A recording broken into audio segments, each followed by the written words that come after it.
Maria, GCL team, help me to bring the people together. The tribe have to visit and come in the front, please. Oh, Christina, can you help me? Bringing the people together. Okay. Sharon, can we have once again the song? Put it again on.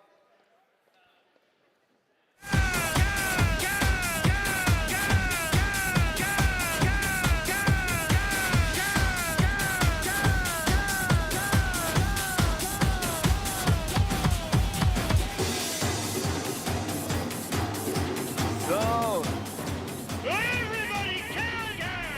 Come on, everybody clap. Everybody together. Thank you, Liz. Good, yes, an applause. It's always good to start again. Clap your hand, you know you're still alive. I know it's tough. Sun is shining, Turin is beautiful. Academia conference is waiting. It's not easy to bring you together. But please come in the first row. The table 2 have some seats.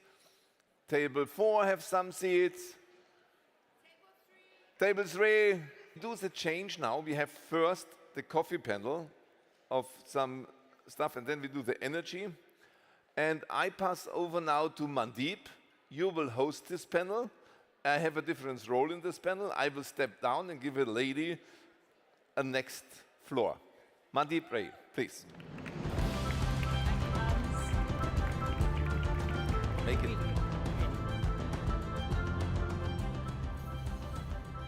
Hello, everyone, and welcome back from lunch. Yes, give me a big wave, please. Great to have you all back. Are you enjoying yourselves? Has anyone had a Lavazza coffee? If so, or even a coffee today, please raise your hand if you've had a coffee. Okay, so most of you. And please raise your hand if your day always starts with a coffee. In fact, you almost don't feel like you wake up unless you have a coffee. So that's most of the room. That's how important coffee is. It's not just a product. It's not just a business. It's a culture, and a ubiquitous culture. A culture that exists all over the world. And that's why we are having a marriage celebration. This is why we're having led by Lavazza just because they have this space.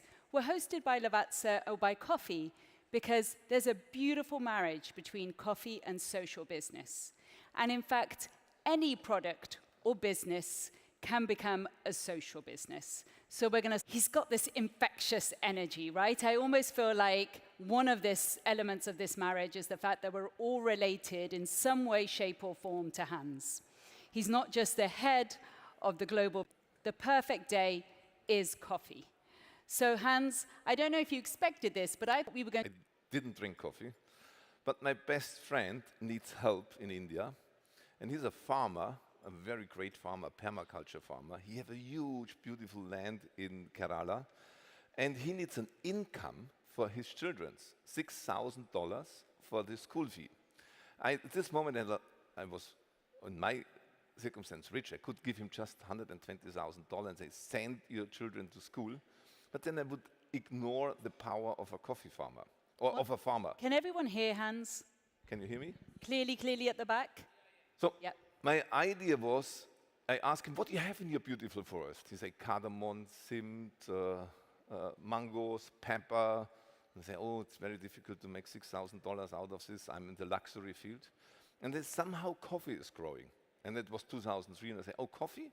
Coffee is beautiful. Coffee is magic. Even I don't drink it, but coffee is culture. Coffee is something come together. Coffee is so much more than a product. It's a way of living. So, and then I say, okay, how much coffee you have? You say, 1.5 tons, 2 tons. I say, good, I buy it every year for $6,500. Whatever, how much you have, you get $6,500, and I sum it up and say 7,007 for 1 ton of coffee, and you solve your problem. Today, the children are farmers and farmers and farmers and farmers. That's my story to coffee. Now coffee is my best friend. Coffee is indeed your best friend. Absolutely, I love it. And coffee transformed those lives. Transformed my life because I see the beauty is the new interface to nature. coffee is such a beautiful product to find out how we redesign our interface to nature. Yes, That's what I absolutely. see. Thank you, I Hans. can sit down? Yes, Super. please feel free. Thank you, thank you. What's great about coffee also, just as Hans said, is the fact that it's global. I've just come back from East Timor. It's my 180th country, and East Timor was thinking, what can we produce? What could we produce really well that the rest of the world will consume? And indeed, it's coffee. And where there's coffee, there's normally cocoa and all other products. So, without further ado, we are in the house of coffee. This space that we've been given by the Lavazza family was created specifically so that anyone within the home of Turin could utilize it. They have a special garden. They created this as a social space. Hence, we're being housed here. And my next guest was born in Turin, was studied at Turin, the University of Turin, where some people have gone to now, and had basically given their life. In fact, he's the 4th generation in the business of Lavazza. Please, Giuseppe Lavazza, please join us.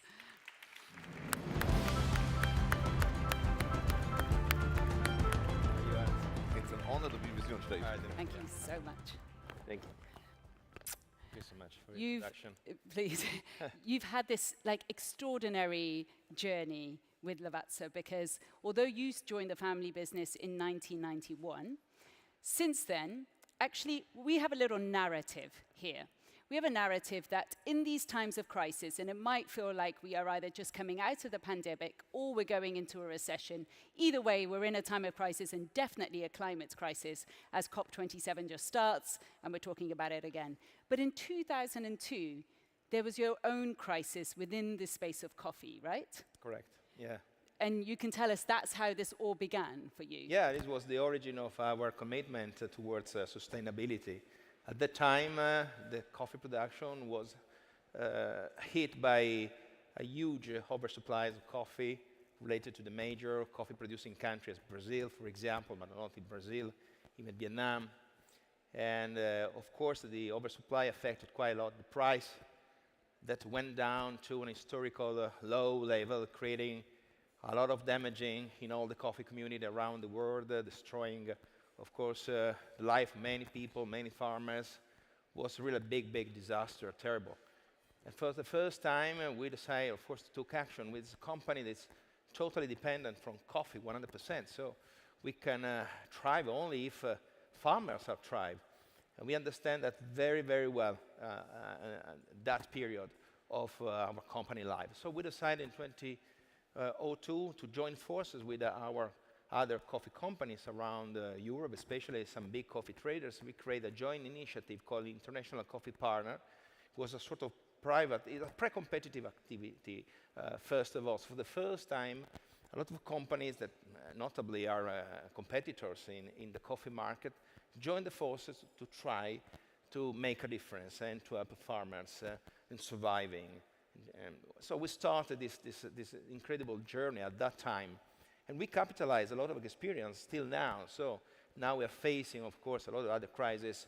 But I can say we are quite equipped and ready to do the best as possible, to make impossible possible, of course, and to change, of course, the future of this beautiful industry, as told you very well. It's a magic world, connected people with nature, people living in different corner of the globe, that's in the production side, with the traders, with the roasters, with the consumers. Now the coffee is a global product. It's very peacefully colonizing the world from north to south, to east to west. So it's a big duty for us. It's a big responsibility to keep this industry, of course, moving towards the future with the respect, all the new principles for which we are here, of course, to talk and to fight for. Thank you. I'm glad that he said the word peace because we know what's coming next. You're going to take us through a video. Before you do, please take a seat. We're going to have a little living room discussion. Now, I think I almost feel as though I don't have the words to introduce the next guest because they transformed, I think, many of our lives. Like, I know they transformed your life, Hans. They've definitely transformed my life. They're not just a Nobel Prize winner in the sense that, yes, they stood for peace. They're not just the head of the Grameen Bank and the founder, or the head of... Honestly, they embraced me into the family. This is a family. And they told me about all the values that had gone into... They talked about trust. And talked about trust in a way that once you see the trust that they put into you, you deliver that trust. Once they've ignited many, many, many young people, including me, which led to the Values Compass. So I really, with all my heart and soul, would love to invite Professor Yunus onto the stage, please.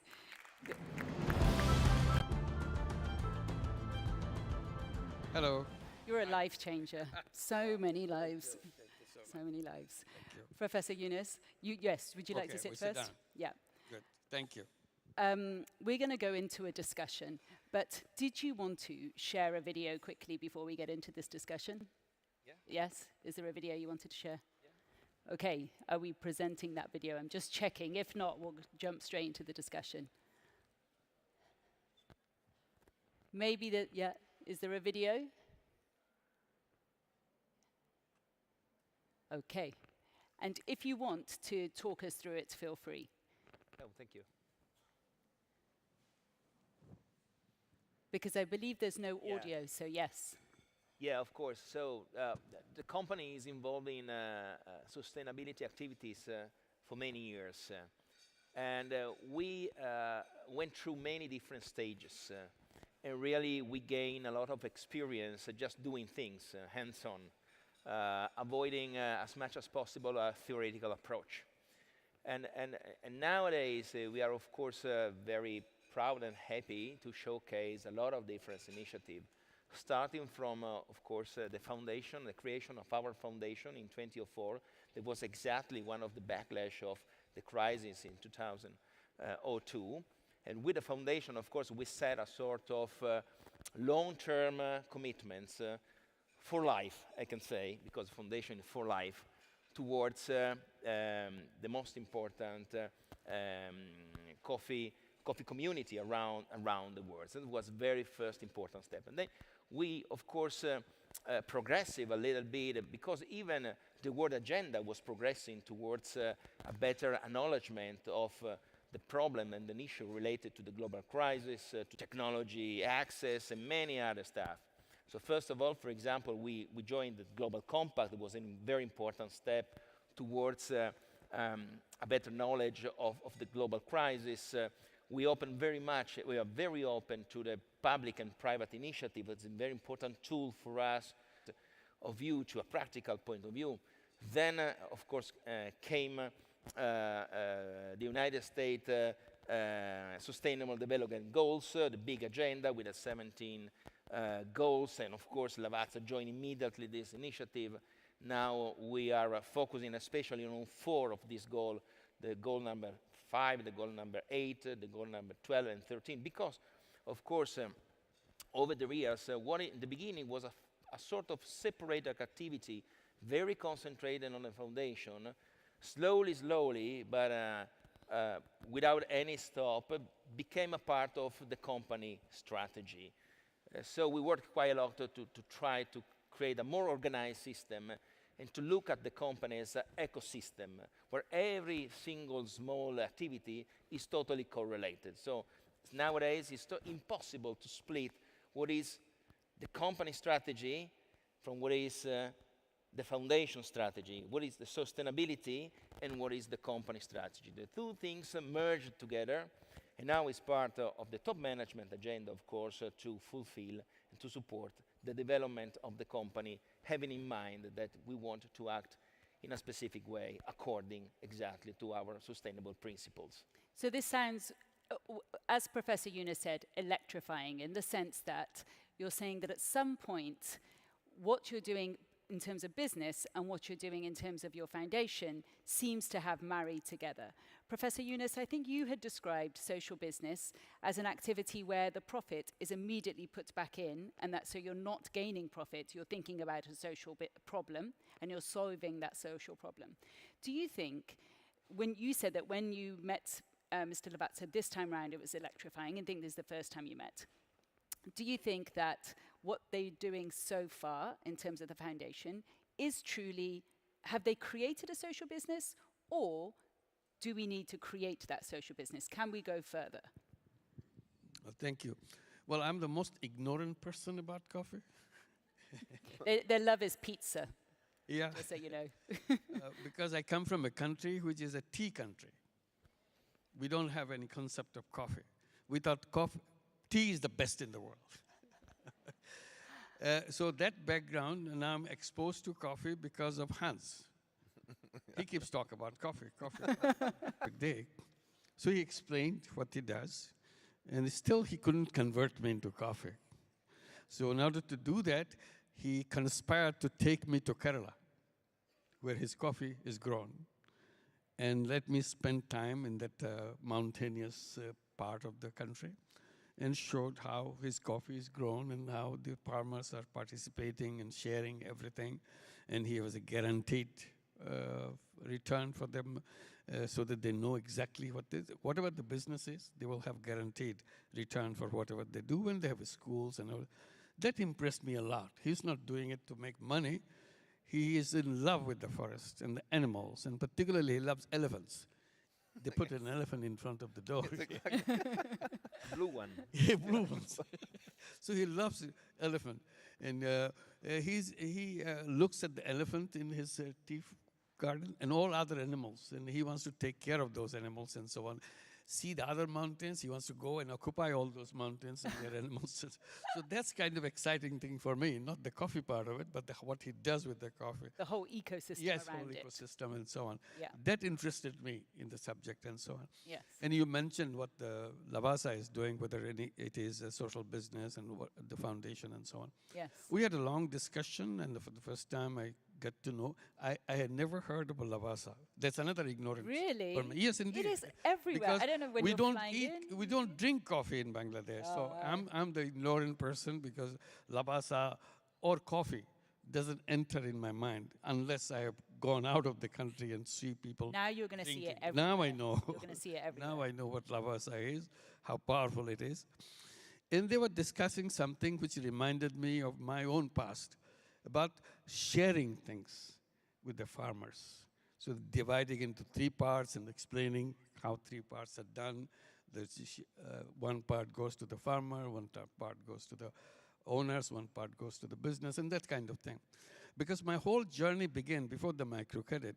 My first initiative was a big initiative about the farmers, paddy farmers, rice farmers in Bangladesh, right in front of our university where I was. All the story begins with that village, Jobra. So first thing was they couldn't, the country just passed through a famine, Bangladesh, in 1974. And we couldn't do anything about this. So one of the things I wanted to do, I cannot save the whole country from the famine. But here is a village next to the university campus. Why don't we make this village self-reliant on their food? Grow their own food right there in the village, around the land that we have around next to the university campus. So I was devoting myself how to grow food enough to feed everybody in that village. And there's a deep tubewell for irrigation. Irrigation is the most important thing because one season comes where there is no irrigation at all. There's no water at all. Bangladesh is a monsoon country, lots of water, and that's how we grow our rice. But there's one whole season, there is no water. And Bangladesh grows only 1 crop or 1.5 crop. So this land remains empty. So I started talking to the villagers. Why do you leave this empty? Because there's a shortage of food. There are many families which cannot afford to eat. The only thing they could do enough for 3 months. For the rest of the year, they have no food. So they suffer. They depend on other families to feed them. And some half the year, 6 months, some 9 months, 3 months left. Why didn't you grow that? They have a very easy answer. There's no water. How can you do that? So that's the idea that irrigation could be brought. So one of the initiatives we took, persuade the government to put a deep tubewell in the area so that we can grow food. This was the beginning. It worked for 2 years. but then closed down. Nobody's interested in the water. I said, what happened? You said there's no water. That's why you do that. You don't grow. Now there's water, why don't you do that? Well, last time we did that, we always fight with each other. Who pays for the oil? Who pays for the oil? Oil, because it's diesel that you have to run the irrigation water pump. out, Irrigation right. pump. So they fight on that one, and they say, last season, whatever rice we grew, that was a bitter rice. I remember the word, exactly what they said. This is a bitter rice we had to eat. We fought so much about this. We don't want to eat bitter rice. We'd rather go hungry. So at least we have peace in the... Bitter because it's creating so much Absolutely. bad energy. So what we did, we came out there, I came up with the idea to farmers sit down night after night, persuading them, you don't have to pay anything. What I'll do, I'll create a company, create a business, which will provide you all the water you need. The deal is, at the end of the season, when you start harvesting the crop, 1/3 will go to the farmer, 1/3 will go to the owner of the land, because owner and the farmer is not the same person. Owner is somebody, farmer is somebody else. So 1/3 goes to the farmer, 1/3 goes to the owner, 1/3 goes to the company. You don't have to pay, all the cost will be borne by the company. They debated and said, this sounds good, because we don't have to pay, then we'll give you whatever you want, 1/3, that's going to be done. So that's a 3-share agriculture that we did. And it worked very well. It still is running there in that village. It's still the same principle. Government adopted it later on to try to do it country-wise, but government bureaucracy doesn't know how to run those kind of things, so it didn't go very far. But the one that we created in the village of Jobra is still continuing in that proposition. When they said in the dinner discussion, there's a 3-share, I said, I remember that, this should work. So I'm very lucky to hear those words. We can elaborate that, he can elaborate, Joseph can elaborate, explain. And today, interest in coffee for me, personally, there's a lot of people involved in it, growers. That's what's exciting about it. And coffee growers are always the poor people, the way I knew it. I don't know, he has a longer knowledge about that. They are the people at the margin. So how to use the fortune of coffee to touch their life? That's the challenge for us. So that's the question that we can discuss. Thank you. We can actually go straight to that challenge because our next guest is Faris Shabani. Faris is from Yemen. Actually, he was born in Britain. He's from Imperial and the University of Cambridge, and he has this great engineering background. And then he started to create the energy infrastructure of Yemen because that's where his roots are. He'd go back and he'd think about the social problems in Yemen. Then 2015, when his country came into conflict, into civil war, that's actually when the coffee idea sprang. And he's now the founder of Kima. Please join us, Faris. Hey, great to have you. Thank you. Feel free to sit anywhere you'd like. Yeah, thank you. Okay, I'm going to come and sit over there. So the thing is, Faris, that you, I think, have done exactly what Professor Yunus has been talking about in terms of the peace that can come about through coffee. Can you share with us what happened? And in fact, you then created something with Lavazza itself, right? Yeah, that's right. So Yeah. please share. Exactly. So it perfectly connects to what Professor Yunus was talking about. My background was in energy.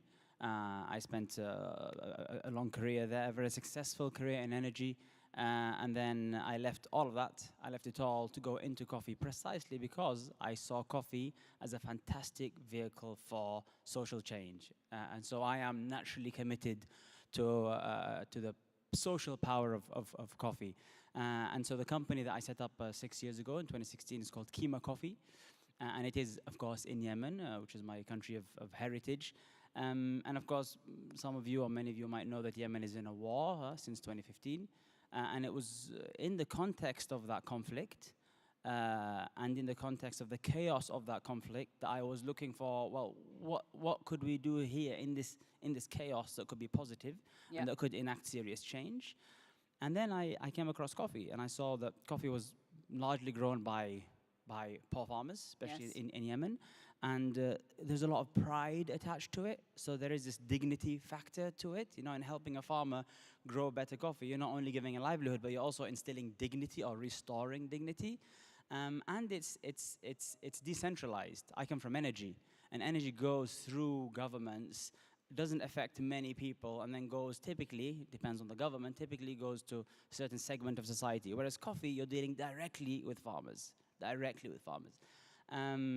And yeah, so I guess to answer your question, I see that, and 6 years later, within the chaos of Yemen, and I really mean chaos in every sense of the word, we've managed to enact serious change. We grew from 30 farmers in one little village to almost 3,000 farmers now across Yemen's coffee growing lands. The coffee that we work with farmers to produce reaches 40 countries across the world. And of course, it's because of companies like Lavazza and Lavazza Foundation specifically. And I'm not just saying that because I'm here on a panel No, with I them, know, really. You know, 'cause I you mean, were that we were working able to enact that change. Yeah. No, I agree with you that you're not saying it because because you're literally working together and you're going around the world. This is not just something that's in Italy's interest or in Yemen's interest. You're working in Ecuador, Colombia, you name it, right? You're bringing it up. So I think, Giuseppe, can you tell us what is the vision going forward now? Because I feel as though since 2002 to today, 20 years, your family's committed, you have shown in how many ways you can contribute. Is there something that we could do even further to go from sustainability to truly social business across Lavazza? Yeah, absolutely. We started at the beginning with a very simple idea to try to empower much better the coffee farmers and to improve the livelihood of the farmers, to increase productivity. So we were very focused on trying to transfer best agricultural practices, even to protect the environment. But as Professor Yunus said, the first step, we're very shy because first of all we have to learn to listen to the farmers and to understand exactly what were their needs and the challenge they were facing. And we found many different challenges, not only social or environmental challenges, but even cultural challenges sometimes. For example, one of the most important progress we have done is trying to empower the women into the coffee production. They have an absolute strong asset, and they do provide incredible advantage to all the community, but sometimes it's very tough to get the job done. So we need to spend more time. So at the beginning we started thinking about projects of 3 years as a span, but immediately we understood that it was too little as a time. So we extend to 6 years, we extend to 9 years. But always with a thought whether you are there just not to give money for nothing on handouts, but really to try to develop an entrepreneurial attitude into the farmer communities. That was very important in many parts of the world. And this is exactly the value that Professor Yunus is really making quite a lot, to work on the creativity, to work on the empowerment of the community, to make them more resilient, more independent at the same time, to try to diminish the degree of fragility into the system, maybe moving from a monocrop a kind of agricultural scheme, mainly based on coffee, introducing many other crops, as for example flowers, food, even for food security. So really a very interesting platform that it's enlarging every time. And another very important outcome is how we transform the company itself doing that, because the beginning was the foundation job. But this really affected quite a lot the way all the company is thinking now and is going to think for the future. So it really was not just scratching the skin of the company, but really transforming blood, flesh, and bones of the company. So nowadays we have a big team of people committed to sustainability. All the strategy is focused on that. And just listening, of course, inspiring learnings of Professor Yunus, we know that we are in line, of course, with the values that is really embodied with this incredible job and achievement, and we have to do the same. I mean, it's very important to try to make, for example, this entrepreneurial approach sounder and bigger in our way of thinking. This is a real way of shifting mindset and moving a paradigm towards another kind of level, at the same time, another kind of challenge. So, entrepreneurship, creativity, of course, these big values are so relevant. And for me, the next step, it's really moving towards that, creating more engagement in the people working in the company, reinforcing and enhancing the motivation of our people. For example, this is a thing I want to mention, because when, of course, nowadays you are offering a job to a talented young person, it's not enough just to offer a good payroll. Yeah. It's not enough to offer to these people intriguing career, maybe with some target.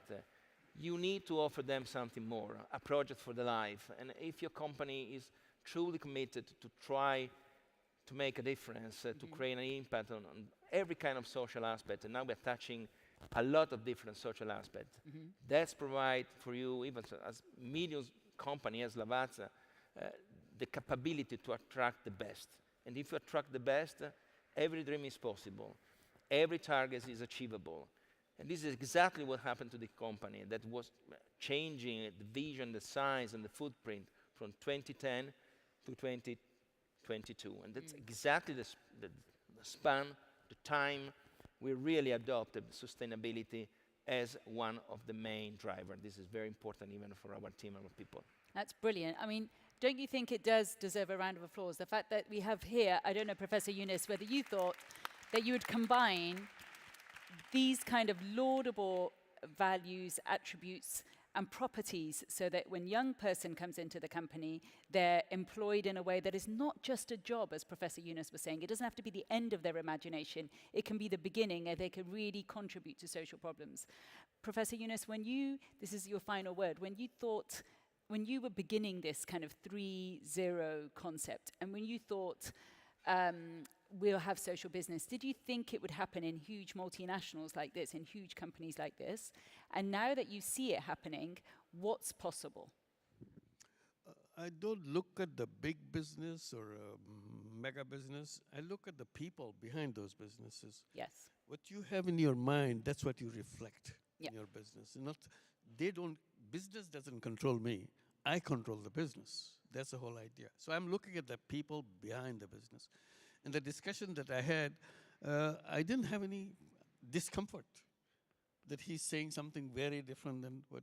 It's a question of how we organize things in the way that not only you do it, others can follow that, replicate it. That's the replication part is very important for me.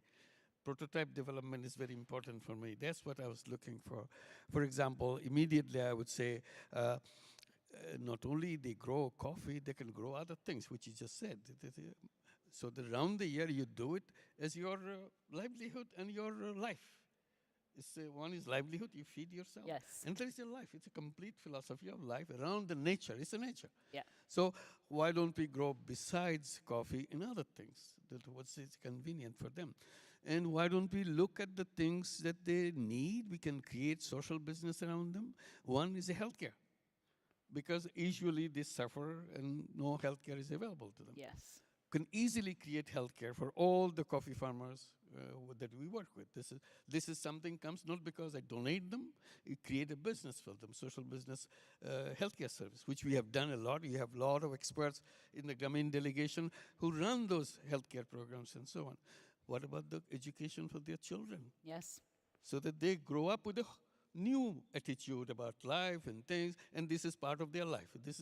They are not the people who walk away from there and abandon them, and another group of marginalized farmers takes it over. That's not a solution. That it misses my life, and I make it into a business myself.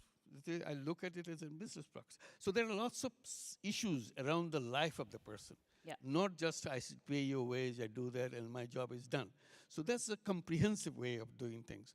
And definitely, if one can create even an example of a small territory, not the whole of Lavazza, but just try to create that healthcare system, try to create the education system as a social business, not as a charity program. We send you to school, we pay for your fee, not like that. So how do you do that? Again, experience and education is already there, what we have been running.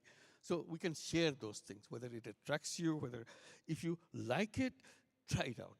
Experiment with it. You don't have to guarantee that, oh, now I know everything. If you like it, it will excite you. It's a very intoxicating experience. And that's what I try to say. We're not imposing thing on you. Yes. You get excited about it and you devote it. Nobody can stop you anymore because you like that. I completely resonate with this because I think if you're thinking about international development, which I studied, you can't really do it without thinking, how can everyone's livelihood contribute to it? And then to tie in, I remember last night we heard from an aspiring doctor, and she said, it feels hard for me to drop medicine and to suddenly become a social business entrepreneur. And yet, when you're thinking that those businesses can transform the medical system, can transform the not healthcare, but also education system, anything's possible. One final word, and then Hans is going to wrap it up for us. And I think the final word is like, here you are as a social entrepreneur. You might not have imagined that, but now you're actually tackling the SDGs and you're tackling the 3 zeros.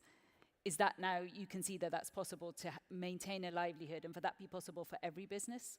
I think it's possible. I think it all lies, for me, in the human will. I think really it's just about having the determination and resilience to take a risk and acknowledge that there is risk involved, but acknowledge that there is much that can be changed through taking that step.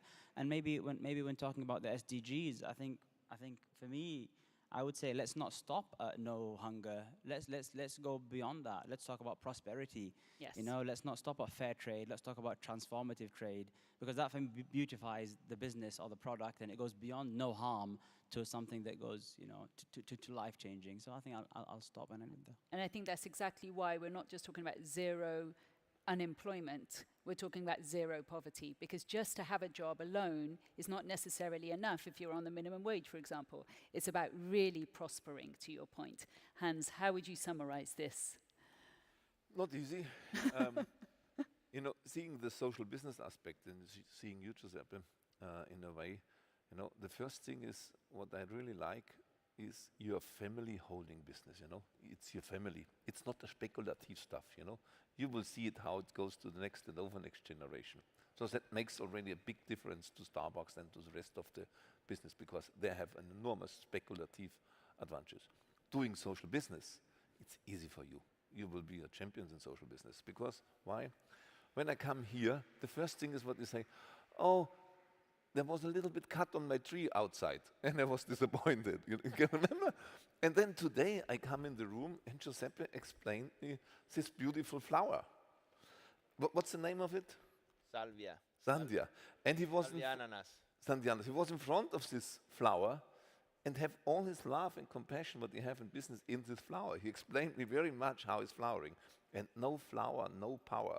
That's very clear. And in the way, Giuseppe, as you branded Lavazza and your family and your team, it's always a teamwork, you put so much passion behind it. So if people like you come in us, in our family, and make a social business, a very small one, like Professor Yunus say, any kind of social business, what you do at the moment in foundation, with the Italian passion, with the love of your family, with the love to nature, this will be a super icon in social business. It's always about how much respect we have to a small, tiny love in the flower. That's really impressed me. And the relation between you and Professor Yunus is, is there. I meet you, my friend, when we have the Slow Food Alliance, and I was really in Yemen to do a business like this. So use our inspiration power, what we have, bring your passion in it, and we will change the world. And coffee is peace. Flower, power, coffee, peace. I think it's time for a team picture. Yeah. So a team picture. Pleasure. Thank you. That was nice. I think flower power is the symbol of peace, isn't it? Thank you. Power and flower. Flower and power. Thank you so much. He's a great guy. Yes. Just look Producing forward. wonderful coffee. Oh, yes. All right. Beautiful. Yeah. We have to sell it. Thank you so much. So guys, if you can, tweet, flower, power, peace, and coffee. Let's create, the movement continues. Thank you. Thank you. Thank Thank you. you. Thank you so much. Thanks. What's a pleasure. Thank you so much. Thank you, Professor Yunus. Thank you for this interview. Thank you very No, never forget the elephant and the monkeys. The monkeys just take 5% of the coffee. Welcome. Thank you. I keep on stage. That was amazing. The next place, coffee really helps us a lot, but the place to be is energy. So, Antonella, can we ask you to come on stage? We have a special session now on energy. Thorsten from the Green Africa Tech, and we have a third person who is new for me, and I have no notice for me. Maria, can you help me? Where is Maria? Maria Cristina Papetti. Oh, yes. Can you come on stage? Oh, you are this wonderful lady. I already observed you the whole time. So come on stage. Mostly welcome. Nice to meet you. Grüß Gott. Habe die Ehre. So I will sit down here. May you sit down here, and one, if you can sit over there. Super. So, yeah, very nice to meet you. Welcome in our family. So, energy. What's up in the energy world? Let's see, it's this mic? This mic, okay. So let's see, the place to be is energy. This is what I say. Thorsten, you are, let me start with you. You are deeply in the energy market. You force yourself with your whole family into the energy market. With Green Tech Africa, you created a company behind any imagination what we have so far. Your work in Africa is outstanding. So what's up in the energy market? What is you thinking about? What is not blah blah? What's really going on? Well, I think first of all we have to look that we're living in different worlds. In the global north, we are already on a good path to renewable energy. But in the way I work, we have a very fossil world, what is dominated by big oil companies. And even with this diesel genset, Professor Yunus talked, where these two guys was not sure who will pay the diesel. In sub-Saharan Africa, we have 700 million people without any access to an electricity source. And the big problem what we have is that the African states in the moment want to stay on this fossil path. So they are not following our bubble that we have to do something against climate change, because they have political different problems.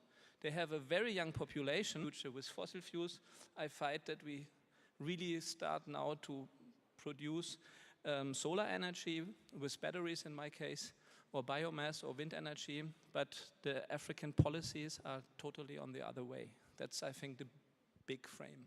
And you started it around 10 years ago. I don't know, do we have the movie of Thorsten? I have 15 seconds. I hope she can Can you see it? I don't know. Sharon? And by the way, applause for Sharon. That's a young lady who's always really navigating it. Do we have the movie? Yes? Then have a look. Then we have a look together.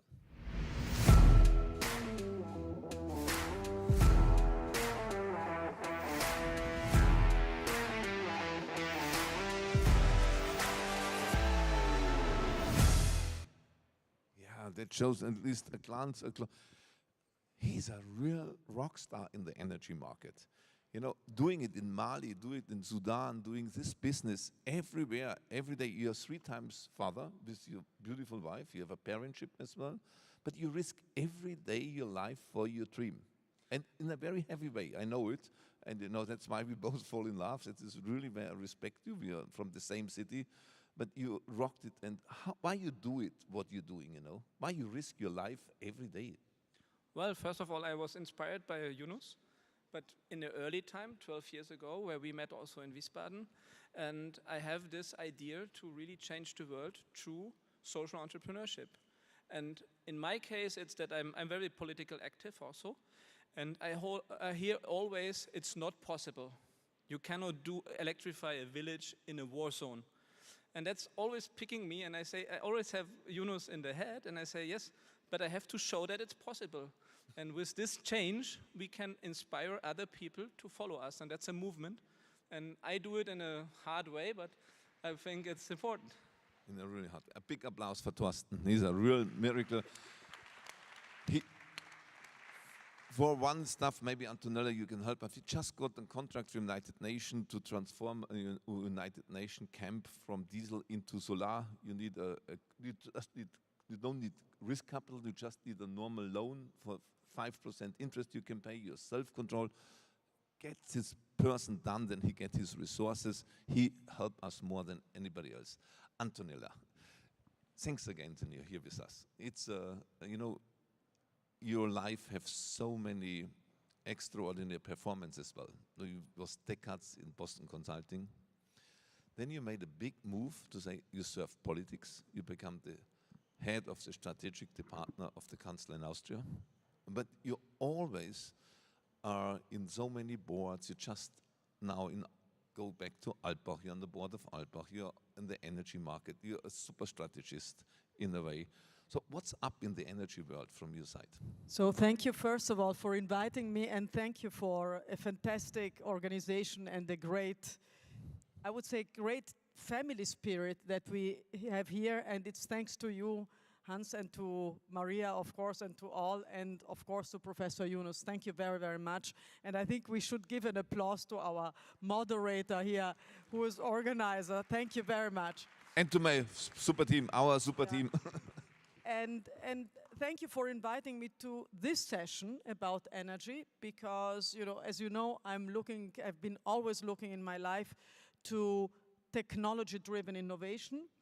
And I think if there is an area, and I'm sure the two of us know it very well, and you anyhow, where we need much more technological breakthroughs and different type of breakthroughs with frugal innovation, it is the energy market. And I would like to come up with one point that Thorsten made. I think that in Africa, we see the challenge in a way that we don't see anywhere else in the world so explicitly. We have one of the largest underserved population energy-wise. As you said, there are around 550 million people who have not access to energy in Africa. That's 73% of all people in the world who do not have energy access. And they don't have energy access in spite of 60% of the solar available energy being in Africa. And just to give you another number, we have 17% of world population in Africa, and just 3% of energy consumption, but 4% of emissions in Africa, which shows you that it's all fossil energy that is being consumed. Now, if you look at what is being, there is this projection by the International Energy Agency that we need around 25 billion financing per year between now and 2030 to make sure that we have global access to energy in all of Africa. So it's 25 billion. Just to give you an idea, the Twitter acquisition by Elon Musk was 40 billion. So it's 25 billion. It sounds a lot, but it's not a lot.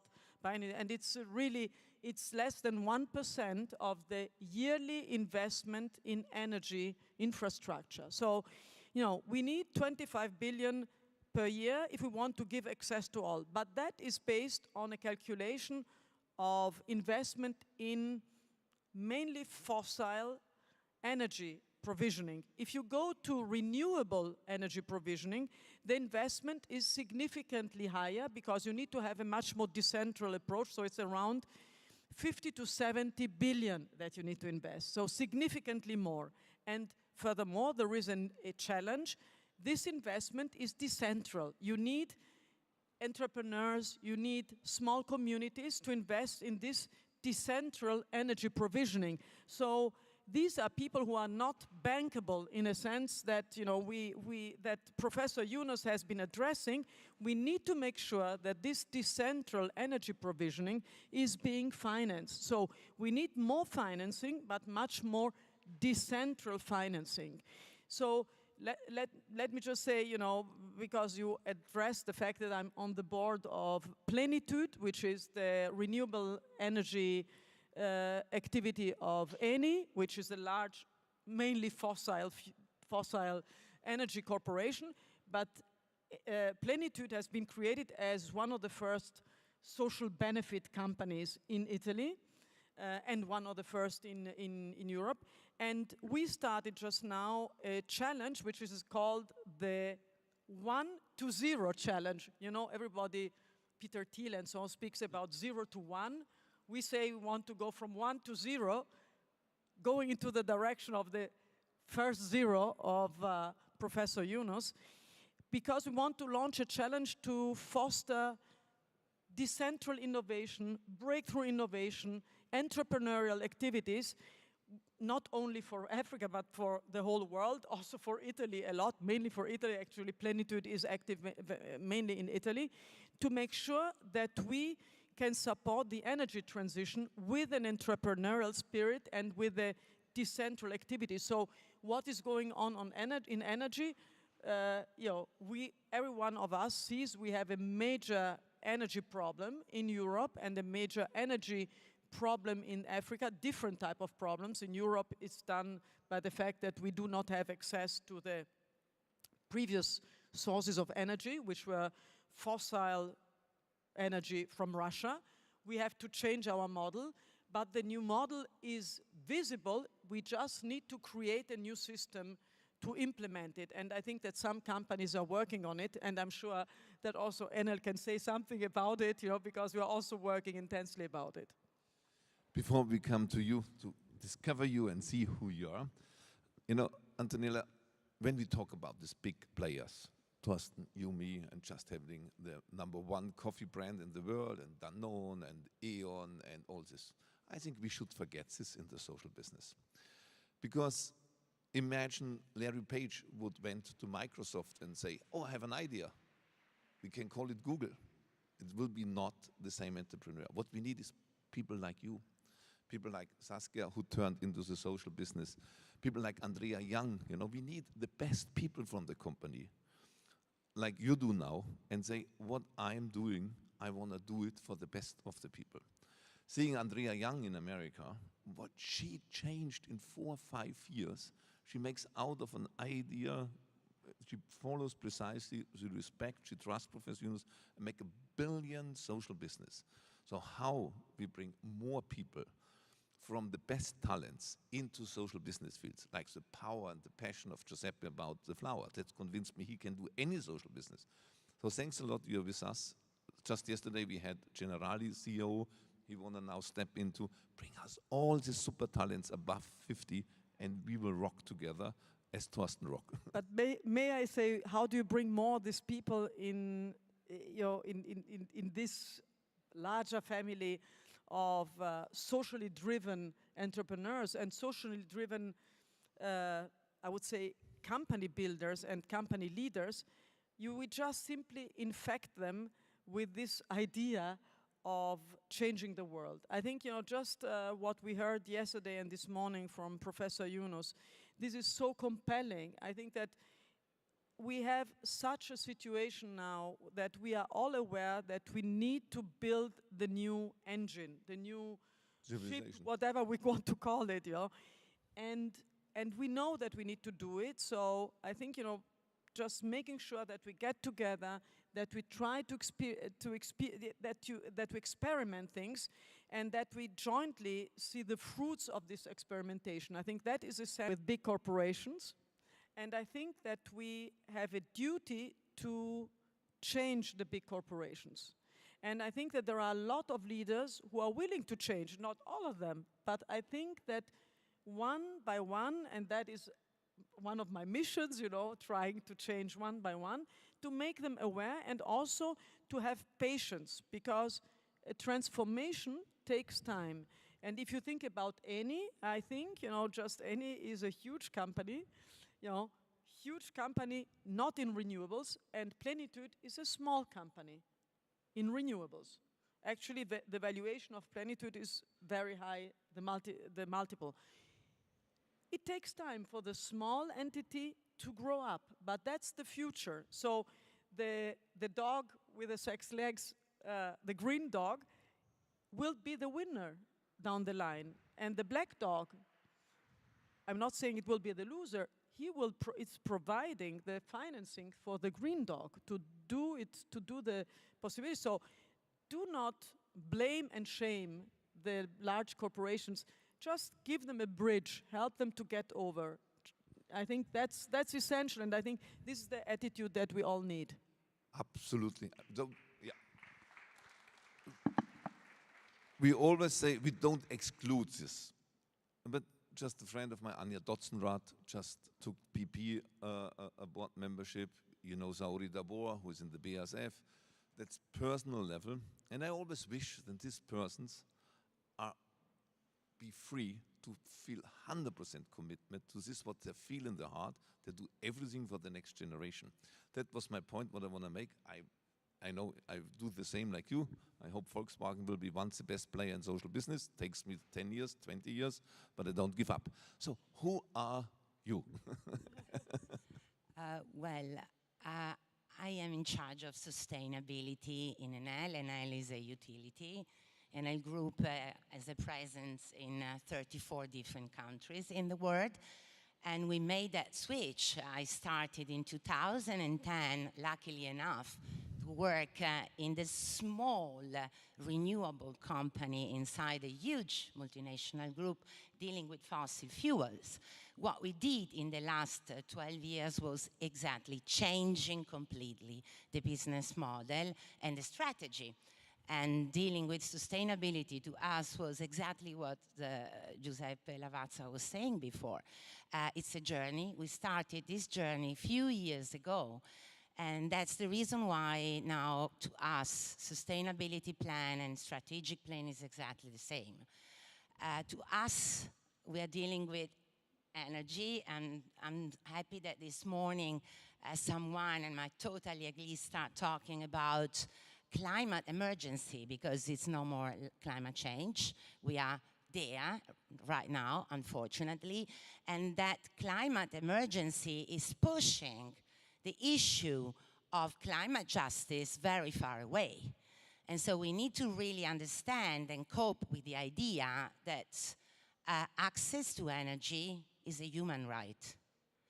And energy should be clean, reliable, and affordable. Clean, easy enough. Now we have renewable energies, renewable sources, a lot of new technologies, decentralizing our models, and you are one example, and that's absolutely strategic. And renewable sources go straight into the idea of making energy, electricity, which I prefer the most because it goes straight to electrification, to lowering the price of the commodities, so more affordable. About the reliability, to me, there is not that much discussion because we never focus on the grids.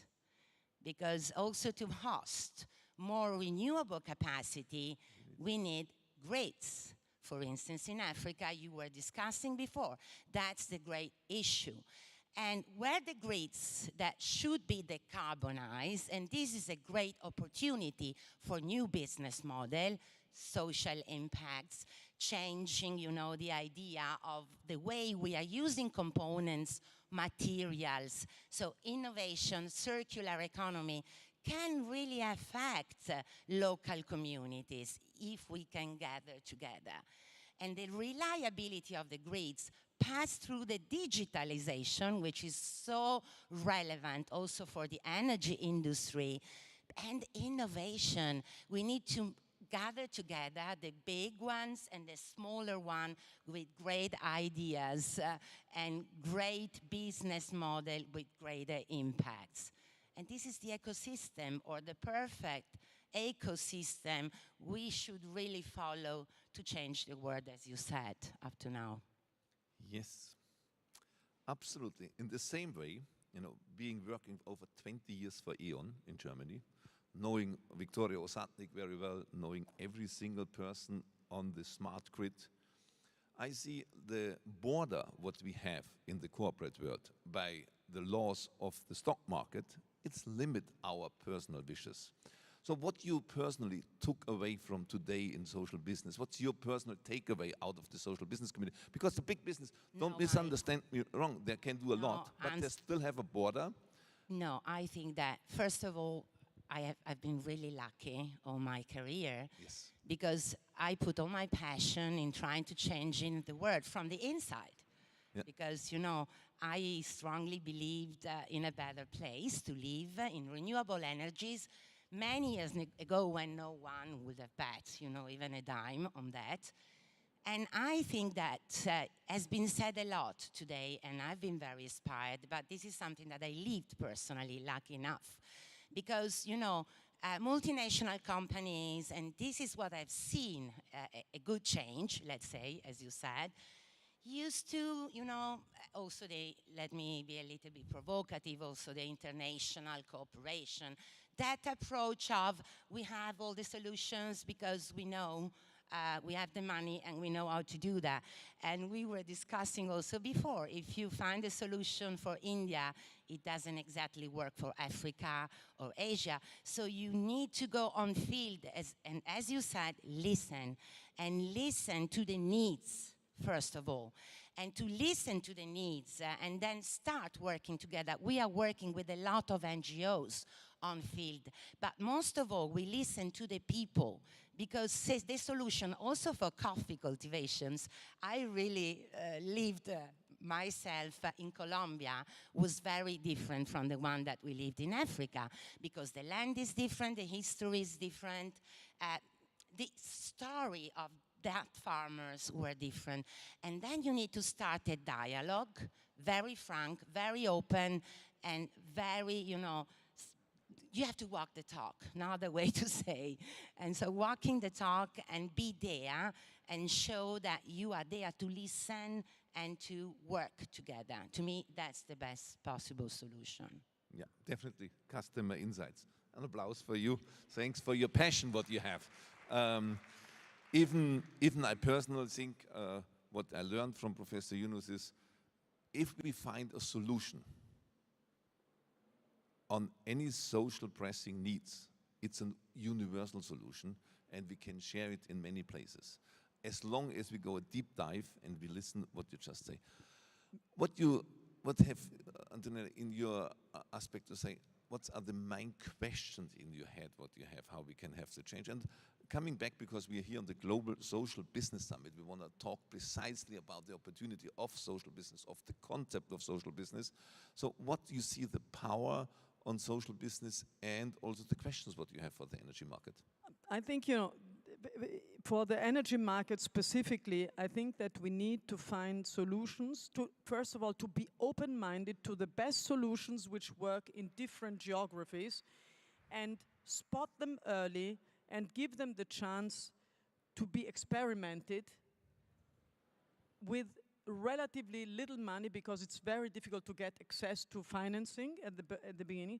And once we recognize them, to scale them up as quickly as possible. So I think that one of the challenges, and you know, I would like to focus on energy, because I think that energy is a game changer for so many other areas. It's a game changer for food provisioning, for education, for health, for everything. Without energy, you cannot increase the well-being of a population, you cannot increase the GDP, which is necessary. You cannot increase employment. I mean, our 3 zeros are very dependent on energy. So if we just focus on that, you know, we need to be open-minded about the technologies that work. And that's why I wanted to make an announcement here.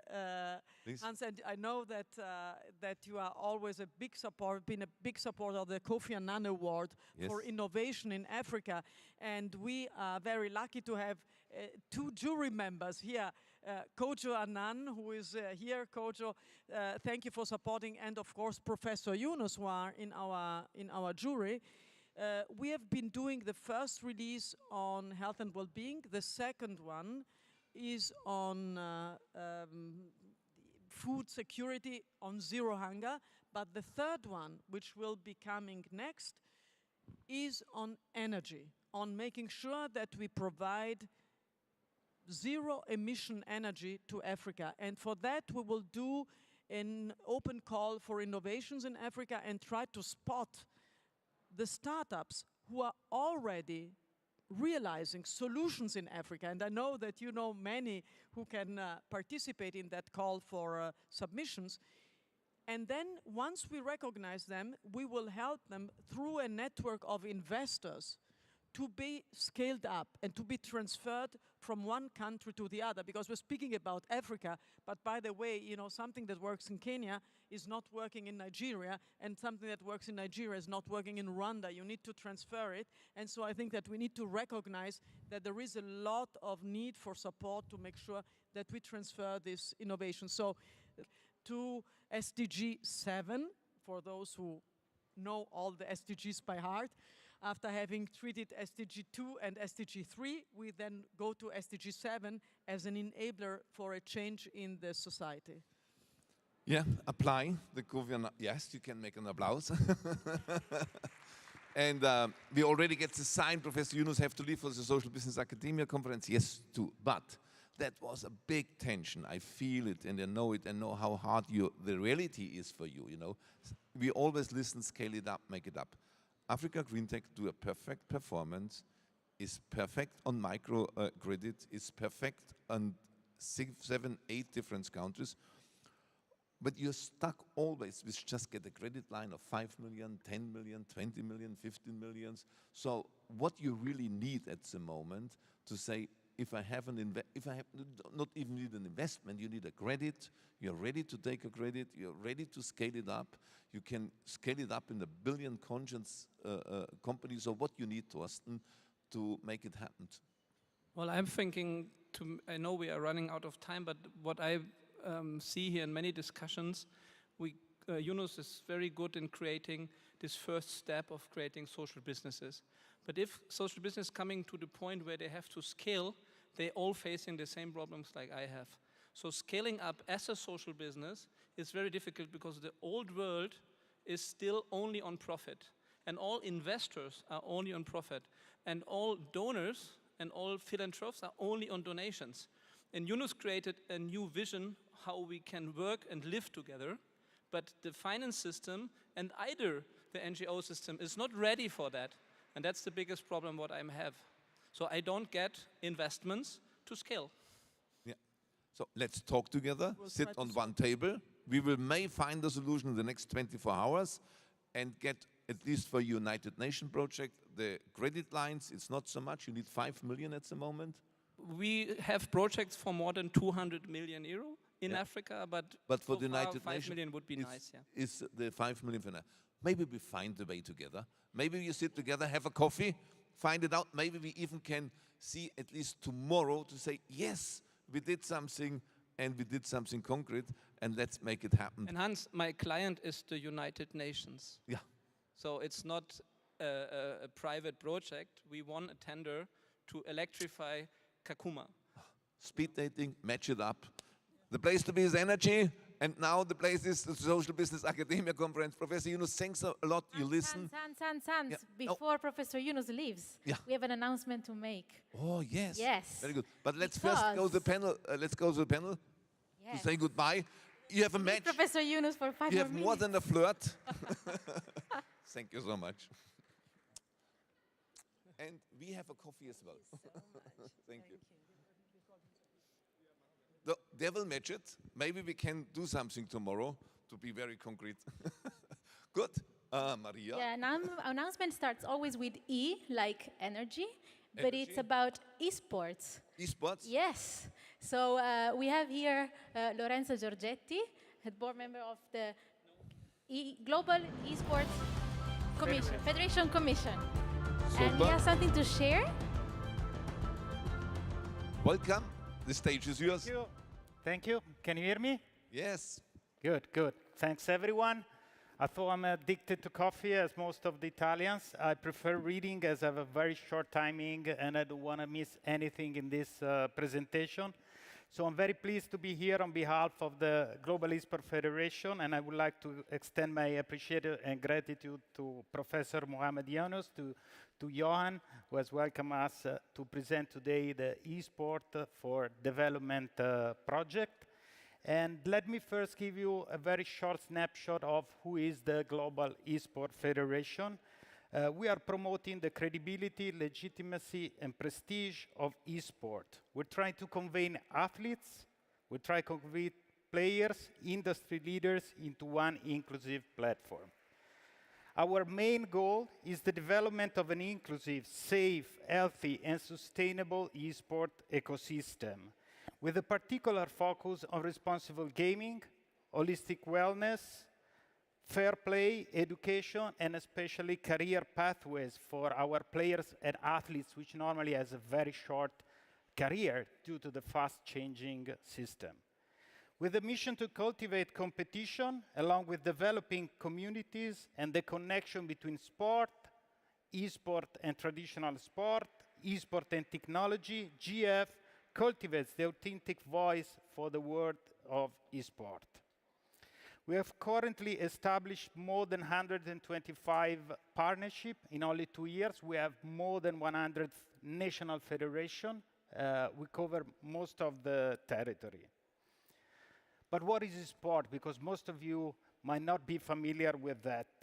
Esport for us is peer-to-peer video played games in a highly competitive, organized environment, and refer only to human competition, whereas online videos in general, where you can play human against computer, is a separate area. Undeniably, in the last years, the esport movement has grown a lot in terms of economics, in terms of financial. We see a lot of players growing their performance. And that is why at the Global Esport Federation, we're trying to harness this power to address social issues and support initiatives with a high social impact. So if we can go to the next slide, please. In October 2022, Unisport Hub and the Global Esport Federation joined forces to launch the Esport for Development movement. And what I believe is important is that we have to consider that esport for Z generation is one of the key ways to transfer messages. It is one of the few respected media. So on top of the industry, it's something that will connect us with the Z generation. The strategic partnership is focused on social issues and advancing the United Nations Sustainable Development Agenda. The primary aim of Esports for Development movement is to accelerate the contribution of global esport community, its industry, to the SDGs. Together, the Global Esport Federation and Unisport will provide a platform, which we see it running today, which will be able to identify, build capacity, and accelerate the development of impactful and financial sustainable initiatives based on social business model as pioneered by Professor Yunus. As a result, this joint initiative will capitalize on the experience, reach, network of the two organizations to create the framework and condition to aspire and mobilize action. Which are the objective of eSport for Development? The primary aim of this movement is to accelerate contribution from within the global esport community, which probably is virgin with this thematic and importance of social business, and enhance industry impact to the UN development goals. The eSport for Development platform aims to accelerate the collective energy of innovators and unite the industry of eSport around the strategic framework of Global Esport Federation. So if we go to the next slide, we can see very easily what are the four phases that we will go through starting from today. Through this platform, we will be able to identify initiatives, build capacity, accelerate the most promising ones through business support, and then funds and finance the projects that have stand out. So in the first phase that we are opening today, we will identify and promote the initiatives through a directory open to everyone, where all actors, solutions can be listed, business, startups, sport governance bodies, NGOs. It will serve as an open source directly and as an overall ecosystem mapping which will grow and expand. The second activity will be to build the capacity for this initiative through educational support that we at the Global Sport Federation, with our partnership, will be able to provide in collaboration with Unisport. And we are planning to create a knowledge center and an annual summit to call for papers, researchers, and industry leaders. The third phase is the acceleration phase, where the best solution and project will be promoted and started up. And finally, for those who will stand out, the funding phase. The last slide. No, sorry. Yes, please go ahead. We're glad to announce that during the Global Esport Global Esport Games in Istanbul next month, we will be organizing workshop presenting the eSport for development to all the members and stakeholders of the eSport Federation. And our ambition is, together with Unisport Hub, to be able to identify, support, and grow social business initiatives based on financial sustainable model that will be able to give back to society. The last slide this time is really the last one.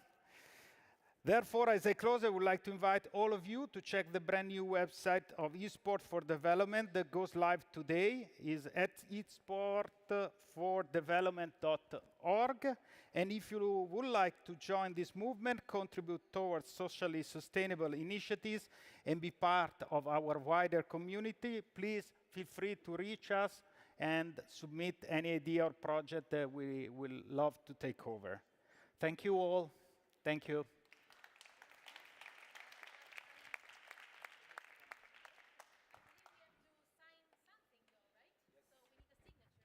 Yes, I think we need...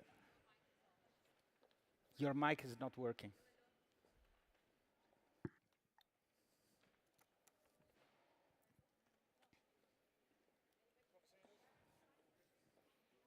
Sharon, is your mic on? Oh, we can come there and sign there. Huh?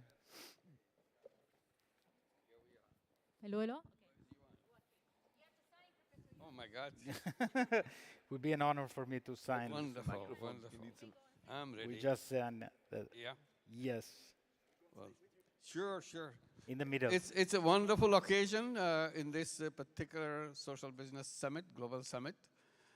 This is a very big initiative that we are taking, linking up with the esports, devoting the capacity of sports, devoted to bringing social change. That's an issue that I have been raising for many years, and that's where our connection with IOC, International Olympic Committee, got into.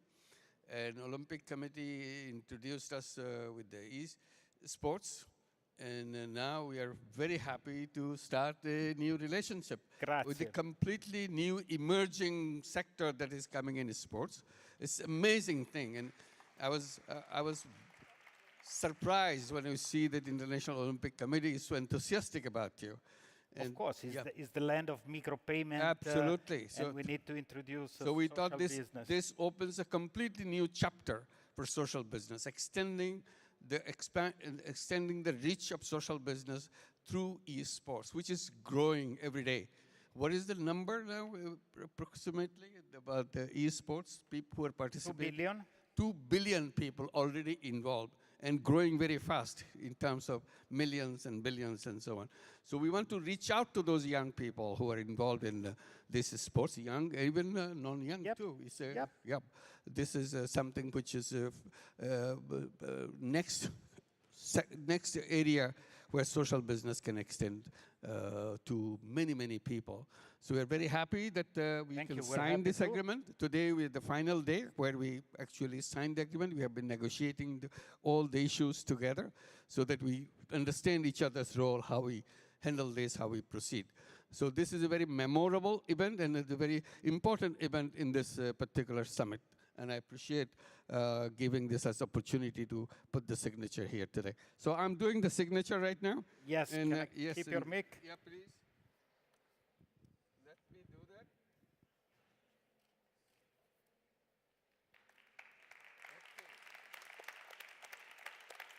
Done, it's official then. One more. Okay, thank you. Thanks a lot. Thanks a lot. Thank you. Yes, of course. Okay.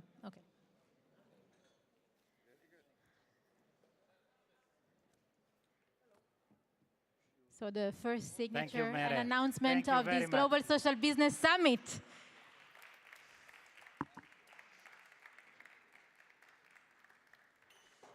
So new social business now coming up. In the big way. Thank A you. new social business coming up in the best way. And here's the Yuan, who was the head of Universal Sports Hub. You Thank you so much. No, I just wanted to make sure that I really thank Lorenzo for this. I mean, it's been something on which we've been working a lot. And yeah, I think that as Lorenzo was mentioning, this is 2 billion people. Within the next 5 years, it will be 3 billion people. It is supposed to be bigger than football at some point. The industry is supposed to become bigger than football. So this is, I think, a huge step for the movement, and we'll make our best to make a real new great social business story out of it. Thank you so much. Hand over to Maria. Thank you. Thank you. Be careful. handshake with you. Pictures moment. And meanwhile, the Grameen delegation can get ready to move slowly to the Academia Forum at the campus in Audi. Great. Super, thank you. I want to call you back on stage. Okay. So we have a little moment of transition as the Grameen delegation moves to the Academia Forum. There's the bus waiting for you outside. Professor Yunus, you might be blocked again by journalists to do some more interviews, I'm afraid. But please start moving, that they are waiting for you there. There's a second announcement that is going to happen at the University of Turin tonight. Great. It's such a pity to see, these tables getting so empty right now because we have so many things going on in parallel. We have the young challengers, they're pitching. We have the Academia Forum right now. There's a workshop on circular social business. But we still have sport here. And I call again on stage our friend Johan, because it's your moment. I leave you guys the floor. This pitch, there's actually something that I should not say about this. The ATP are gonna happen here in the next days. So something in this location has already a bit of a sport flavor. So I leave you here. Excellent. Bye, guys. Hello, good afternoon, everybody. Thank you, Maria. And just before we start the panel, first of all, I wanted to say that it's great to be in person, finally. To be in person, finally. Not only because there are so many familiar faces, but also because it's great to be talking and not being on mute, which has been a problem over the last couple of months and years. I'm just going to be super brief, and I'm actually just coming to say hi. The reason for that is because I have been talking to Professor Yunus over the last few months on a board meeting of Yunus Sports Hub. And I had to promise him that I would be working on less stuff, and delegating more. So today I'm just here in front of everybody, saying, I'm actually going to delegate and let these people run the show, and make Professor Yunus proud of me being completely lazy today and sitting and enjoying the session. So I wanted to introduce you two people, Yoko, that has been with us and that is running the operations of the Yunus Sports Hub over the last couple of years already. She was one of our first joiners. And Raul, that just joined us now, will be in charge of all our partnerships and our commercial development as well. So I will leave them run the show. Thank you very much. Enjoy the session and have a great social business summit. Bye-bye. Great. Thank you, Johan. Yeah, this is my very first Global Social Business Summit. I'm completely new to the social business world, so really appreciate you all having me here and loving the day so far. Just wanted to firstly thank Johan and the team and Yoko and the team for welcoming me into the Unisports Hub team. It's been 2 months now, and I feel almost like part of the furniture. I'm reading a few notes from my phone, but I think it's fair to say that I've joined Unisports Hub at exactly the right time, a kind of a post-pandemic world where the world of sport is coming back. Events and activities are happening all of the time, and it feels like opportunities are here and everywhere. So I wanted to say a few words about the work that the Sports Hub were doing before I joined. So despite the pandemic, in 2021, the Unisports Hub managed to engage and train over 2,500 current and future social entrepreneurs. So a real testament to the work of the team during that period in what was obviously a really difficult time. The organization has helped, still in 2021, helped more than 130 athletes and entrepreneurs to formally launch their businesses, and deployed more than 90 experts across 40 countries, so really delivering at scale. The flagship partnership between Unisports Hub and the International Olympic Committee is stronger than ever, and we expect to see our programs with the International Olympic Committee hopefully grow in 2023 and beyond. And if you haven't already, please do check out the Athlete 365 Business Accelerator and the IOC Young Leaders Program. Really cool programs that you should definitely have a look at. And we're also now just less than 2 years away from the Paris 2024 Olympics, and our social business procurement partnership with the team there is continuing at pace. And I know we have a bit more on that to come. With our new team members and partners this year in 2022, we're taking social business into new markets within sport.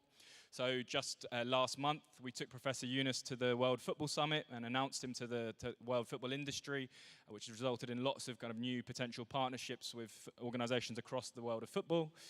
And you've just heard, obviously, from Lorenzo about our groundbreaking new partnership with the Global Esports Federation, which we are really excited about. Just also in September, we kind of tightened our relationship with the world of sport for development by announcing a kind of memorandum of understanding with the International Platform on Sport and Development, which kind of reinforces our belief that there are, in the power of sport for good. We know that there are thousands of organizations around the world using sport already to do some really incredible things, and we want to help them transition into more sustainable businesses and ultimately social businesses. And these are significant steps, but they're just the beginning. So moving into next year, our hope is that we will be expanding our work with the IOC, building relationships with new federations and associations outside of the Olympic movement as well, obviously growing the work with the Global Esports Federation, and hopefully doubling our size by the next time we stand here at the Global Social Business Summit. So coming up now, I was just the warm-up act, but we have a short video featuring Professor Yunus. Maybe before we have the one from Thomas Bach. Okay, even before that, we have a short video from Thomas Bach, and then you'll hear from my colleague Yoko and our esteemed panelists. Thank you.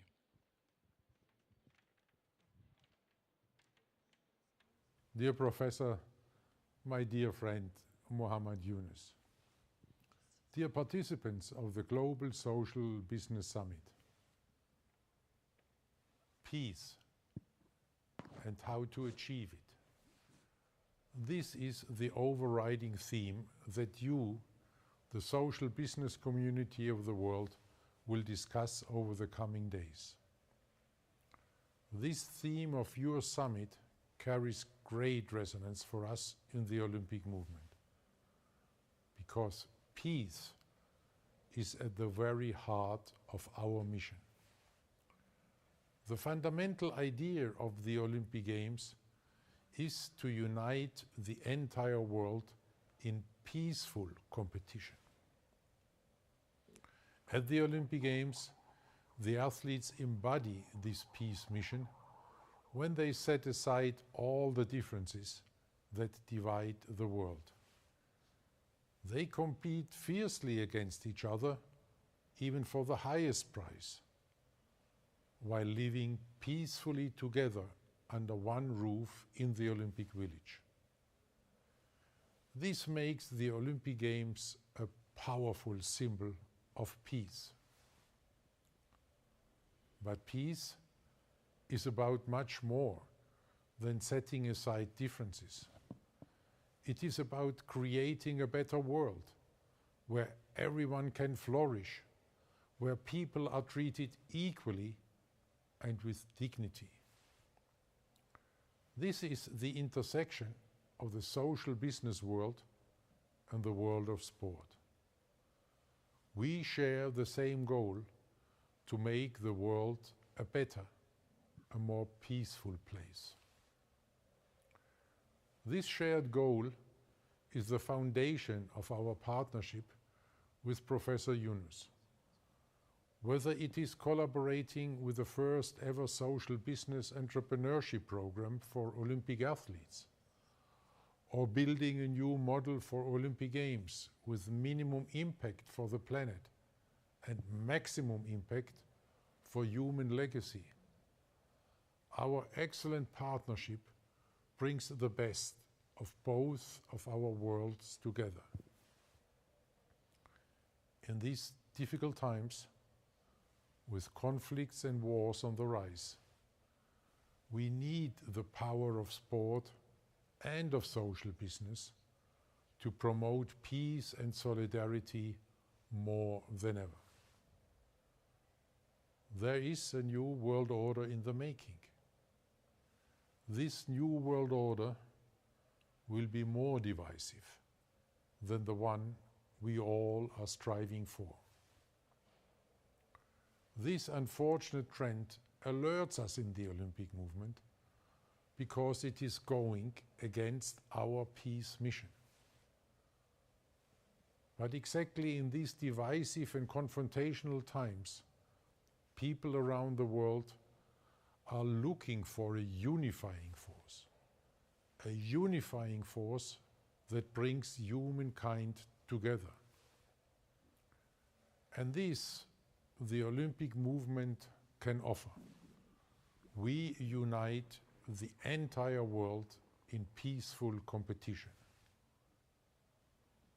Together with all people of goodwill, together with all of you, we want to make our humble contribution to solidarity and peace.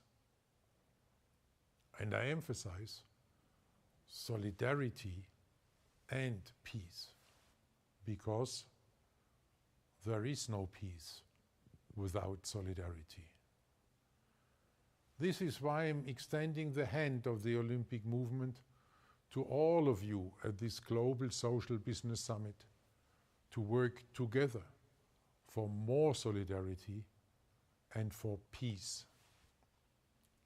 In this Olympic spirit of solidarity and peace, I wish you fruitful discussions, and I look forward to hearing the outcomes of your summit. Here's this on. Yep, great. So yeah, obviously we're really grateful to have the support of the International Olympic Committee, and what a great message from the President, Thomas Bach. For those who weren't aware, actually last year at the Tokyo Olympics, Professor Yunus was awarded the Olympic laurel for his commitment to sport for development and using sport for good. And I believe we also have a very short video summarizing that moment. Please excuse the sound. It was filmed in the stadium at the time, but hopefully it's clear enough. The Olympic laurel recognizes an outstanding contribution to the Olympic vision and values in the field of culture, development, or peace through sport. For Tokyo 2020, that award goes to Nobel laureate Professor Mohamed Yunus. The father of social business and microcredit, Professor Yunus established the Grameen Bank in 1983, fueled by the belief that credit is a fundamental human right. In 2018, he founded the Yunus Sports Hub, dedicated to solving human challenges through the powers of sport and social business. In the same year, he signed an agreement with Paris 2024 to transform the Olympic Games, so social businesses can directly benefit from the economic opportunities. And working closely with the International Olympic Committee, Professor Yunus is helping athletes create their own successful businesses when they retire from sport. Professor Yunus, on behalf of the athletes of the world, I do thank you. Not only are you teaching us to become accomplished entrepreneurs through the IOC Business Accelerator, but for me personally, you have taught me that I can do so by being selfless in helping my community. Professor Yunus, you decided to put your talent at the service of the Olympic movement and Paris 2024. With your help, we are building a new model for the Games with minimum footprint on the planet and maximum legacy for people. Thank you so much for being such an inspiration. Dear friends, I'm honored and overwhelmed to receive this Olympic glory. And so sad, I can't be there with you. The IOC is taking the social dimension of the sports very seriously. You, the athletes of the world, can provide leadership in transforming this world and create a world of 3 zeros. Zero net carbon emission, zero wealth concentration to end poverty once for all, and zero unemployment by unleashing the power of entrepreneurship in everyone. I wish the IOC success with its mission to help transform this world to a more peaceful world through sport. I wish all of you best of luck for your competitions. Thank you again for this wonderful award. It's so special to me. Thank you very much.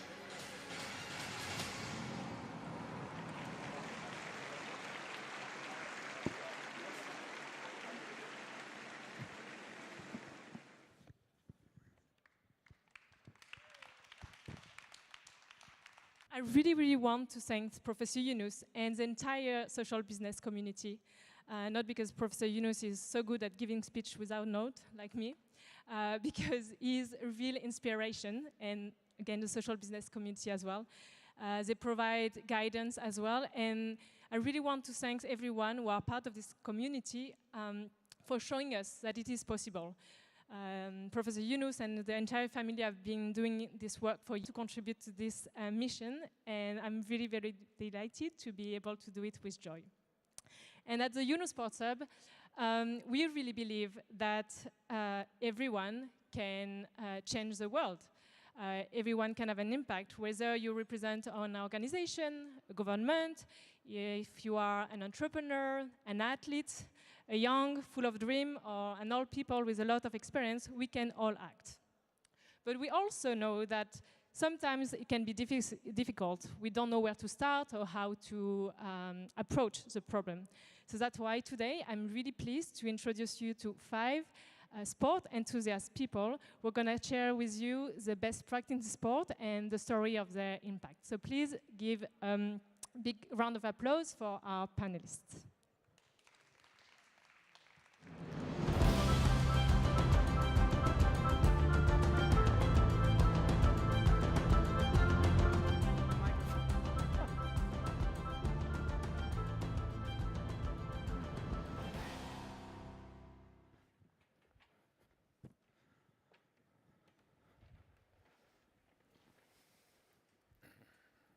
All right, welcome to the intimate living room of the social business wedding.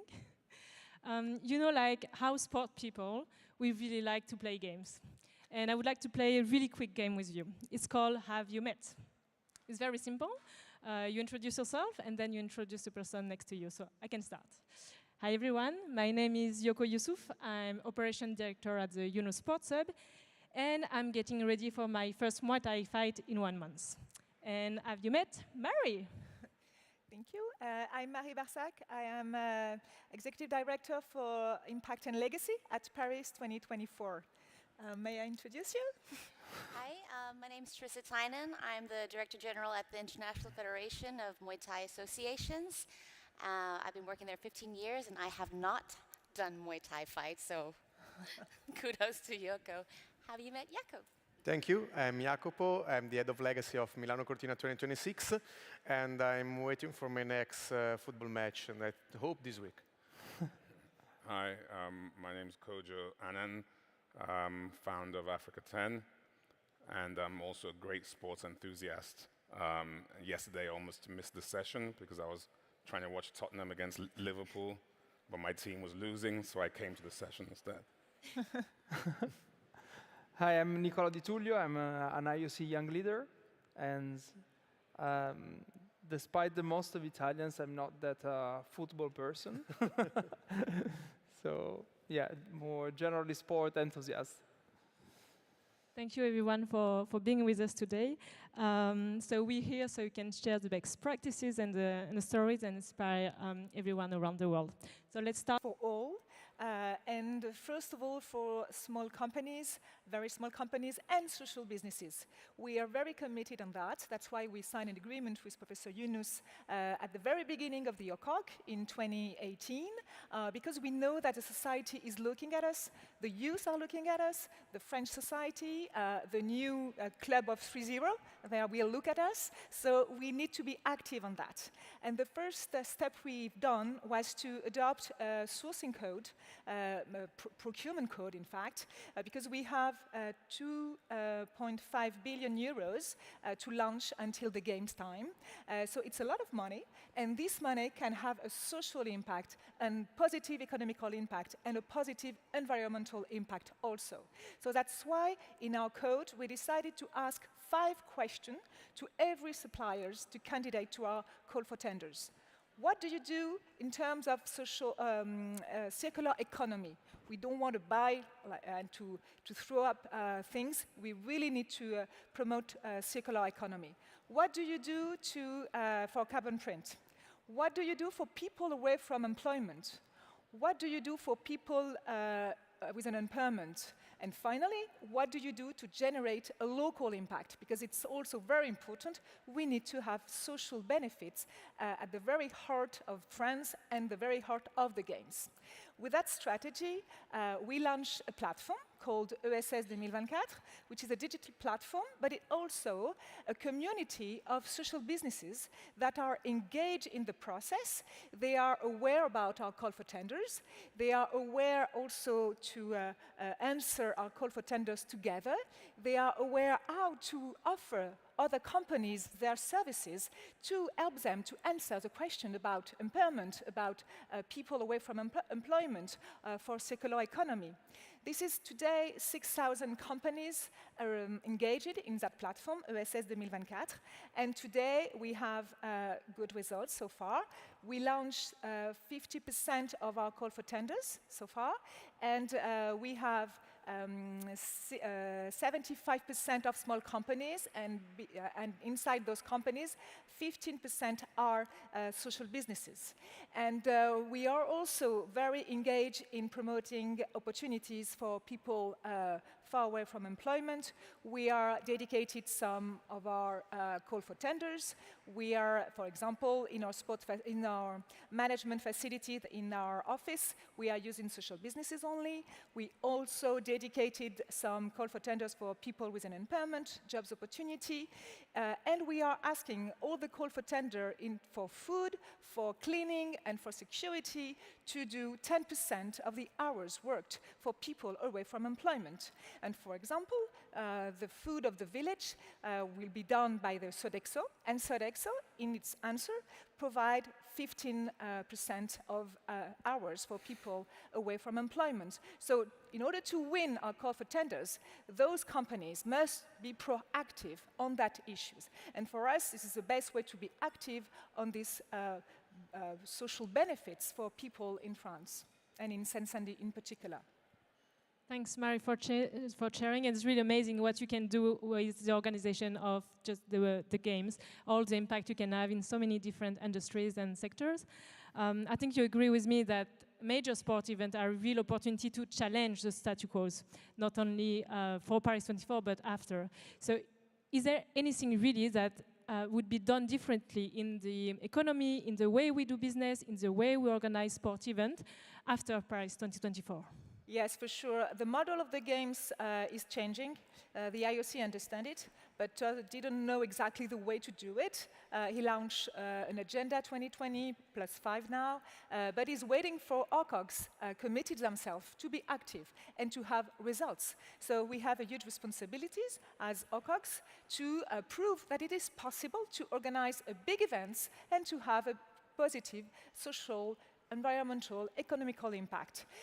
And in order to do so, everything we are launching, we are thinking about after us. For example, this platform, ESS 2024, is supported by an association, a Parisian association, Les Canaux, and this platform will continue after 2024. It will be continuing for municipalities in France, for other companies in France, if they want to engage social businesses in call for tenders. So it's the best way for us to do so, and of course, we have a huge responsibility to be here, for example, to share our experience, because everything is not pink. We have some challenges. It's not easy every day. We are all facing this inflation crisis, and we have to find solution. But the best way to do it is to share our opportunities, share our experience, and to think very behind us, and not only the day after. Thank you. So that's exactly why we're here today, to share and inspire others. And I'm sure, Jacopo, you are inspired by what Mara is saying, because you also is the head of the legacy of Milano Cortina 2026. Just to reset the context, in 2026, two cities, Milano and Cortina d'Ampezzo, Yes. will co-host the next Winter Olympic and Paralympic Games. And the two cities are radically different. Milano is a very futuristic city, and Cortina d'Ampezzo is a beautiful city right in the mountain. So what is the impact you want to have? I know it's long way to read that, but I know you already thought about it yet. So what is the impact you want to have with the organization of these Winter Games? Thank you for the question. Thank you for welcoming us here. The main idea of this new winter game is becoming together. Really, what we believe in Milano Cortina from the beginning is that from unity of differences, we can reach another level on competition, reach another level on sustainability, on environment, social and economic sustainability itself. Because we have, from the name, is the first Olympics ever that has two cities in the name. So Milano, a big metropolitan city, and Cortina, that is a small village over the mountain. So the idea of joining together the two differences to win something that is not happened already is something that is peculiar of our candidature, and that has become reality in what we are doing in Milano Cortina 2026. What we try to do is to really create together the Winter Games in 2026. Create together means that we have based at our strategy on sustainability and legacy one transversal pillar that is cooperation and involvement. We strongly believe that without the cooperation of all of the actors in the society, with all of the actors on the territories, we cannot leave a long-lasting benefit and long-lasting legacy of the games itself. Only if we collaborate with the 100,000 associations that are still in the territories, that work every day for sport, that work every day for education of youngsters, that work every day to live really a better world through sport, we will not be able to leave a legacy. Think that in Italy only we have around 120,000 sportive associations that are NGOs and work in the third sector that are practicing sport at the ground level. So without the energy that these people that every day live of sport will not be able to leave any legacies. So we strongly believe that only with them, only with consulting them, only with the energy of everybody thinking about the legacy of the game, we could last something for the future generation. Thank you. And I think we can see when we're together how the energy can transform. So this year, the GSBS embraces the concept of peace. Professor Yunus have kept saying it, it's very important for the world, but it is also very important for Europe, as we are, like the European continent is experiencing war on its territory. The summer game will be organized in Paris, in France, and then we will have the winter game in Italy. So what does it represent as an opportunity to promote peace in Europe, but also around the world? It's unique opportunities because having, we call it the European Games, because before summer and then winter, we have an incredible power in communication. The 5 rings really communicate to the heart of many, many people. One concept that is at the base of the Olympic movement is the peace itself. So I don't know if everybody knows here, but during the Olympics, you promote peace and the Olympic truce. So the concept of the truce that came from the old ancient Olympic in Greece. And this was launched again in 1992 for Barcelona. But what is meaning for us, I mean in Europe especially, after the war in Ukraine has started, etc., is that the Olympics in Paris and in Milano can bring again the light on the peace in the old continent that was shocked about the war in Ukraine, that has exploded during the Olympic game in Beijing itself, with a violation of the Olympic truce. So it's fundamental for us to promote the concept of peace linked to sport, but that is going far beyond. So I strongly believe that the games in Europe will be at the next step for the Olympic truce concept and for the peace linked to sport. And I'm sure you'll be working with Paris to work together on promoting peace in Europe. So from Europe, let me take you to Asia, to Thailand, and let's talk about Muay Thai. So IFMA, the International Federation of Muay Thai, has few missions. So first, they promote and facilitate the practice of Muay Thai, combat sport. You also organize many sport competitions, sport events. You also support the athletes all around the world, but you do more than that. You also empower women and youth all around the world. And there is this program that I'm a really, really big fan. It's called Sport is Your Gang. So please, can you share with everyone what Sport is Your Gang is about? My pleasure. Firstly, thank you once again for having us all here and giving us the opportunity to share. Sport is Your Gang is IFMA's social initiative that was launched in 2011 after we signed our MOU with Peace and Sport Organization. The program is aimed at targeting at-risk and marginalized youth from disadvantaged communities within inner cities and urban areas. The idea is to use Muay Thai as a tool to empower the youth and help to facilitate change in their social outlook. The effect of practicing Muay Thai, and I think martial arts in general, is that it enables the practitioner to increase their self-esteem, self-discipline, control of focus, and most importantly, respect for others. The program was launched, our main program is launched in Bangkok, but it has been implemented in cities around the world by our national federations.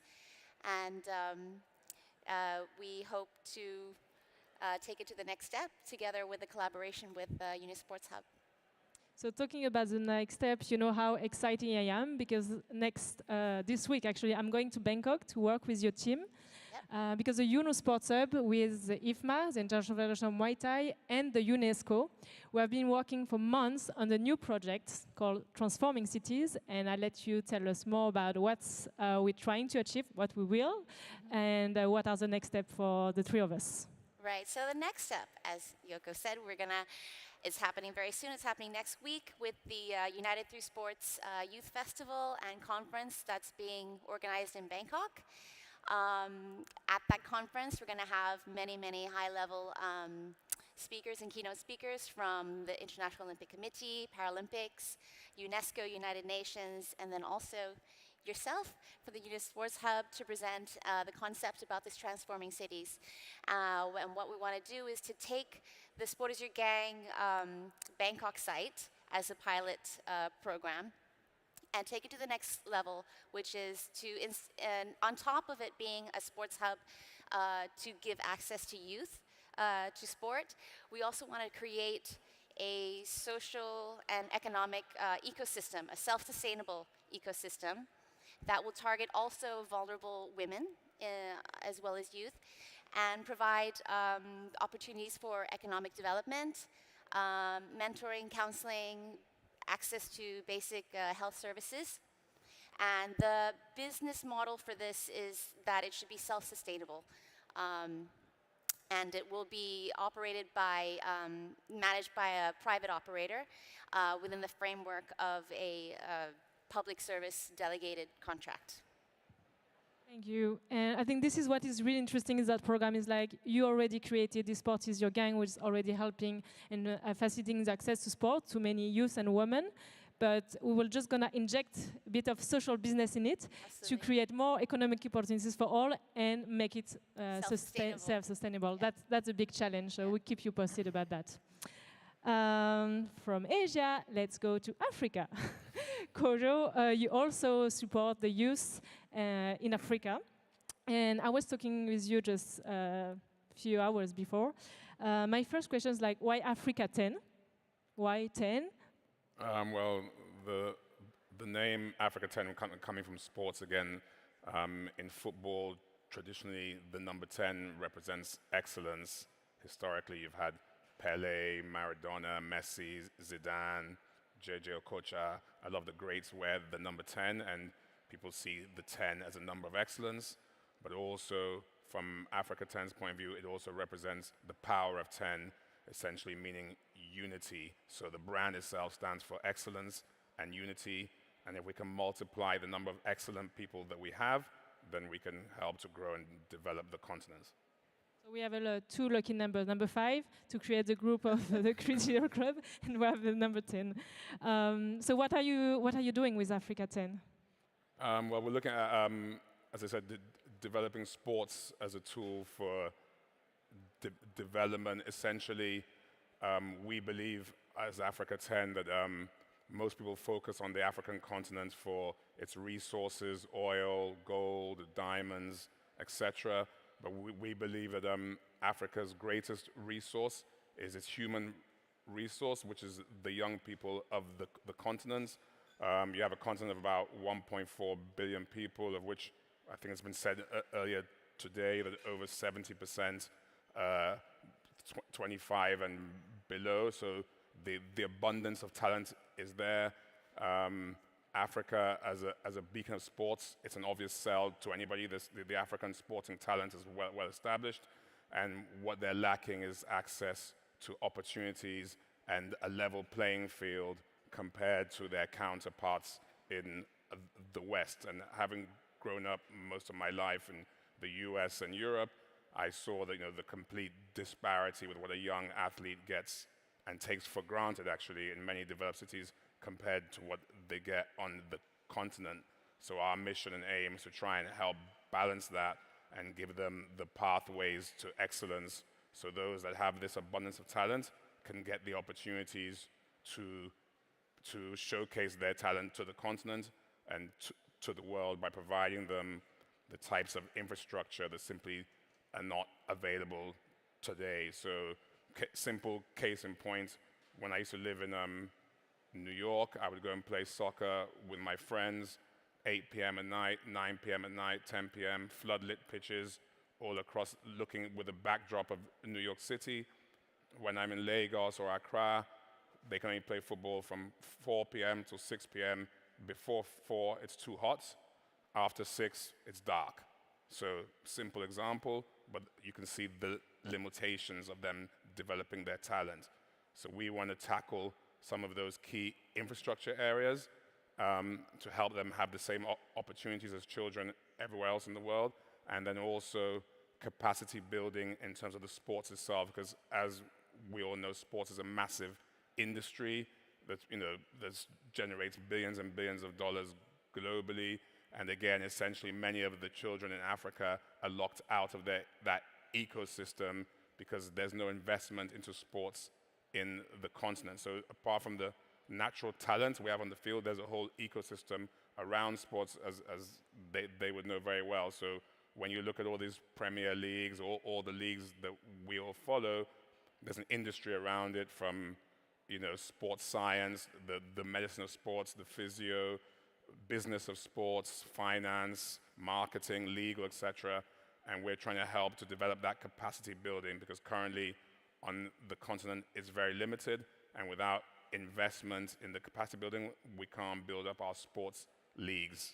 I was just at a conference in Abidjan, the African Investment Forum, and we had a speaker there, Masai Ujiri, who was a former president of the Toronto Raptors, just won the NBA a few years ago in the US, and he was giving us a perfect example. If you take Nigeria, Kenya, Ghana, Rwanda, there's not one arena, until one just got built in Kigali a year and a half ago. There's not one arena that could host a proper basketball game or have concerts and shows across these countries that have hundreds of millions of people.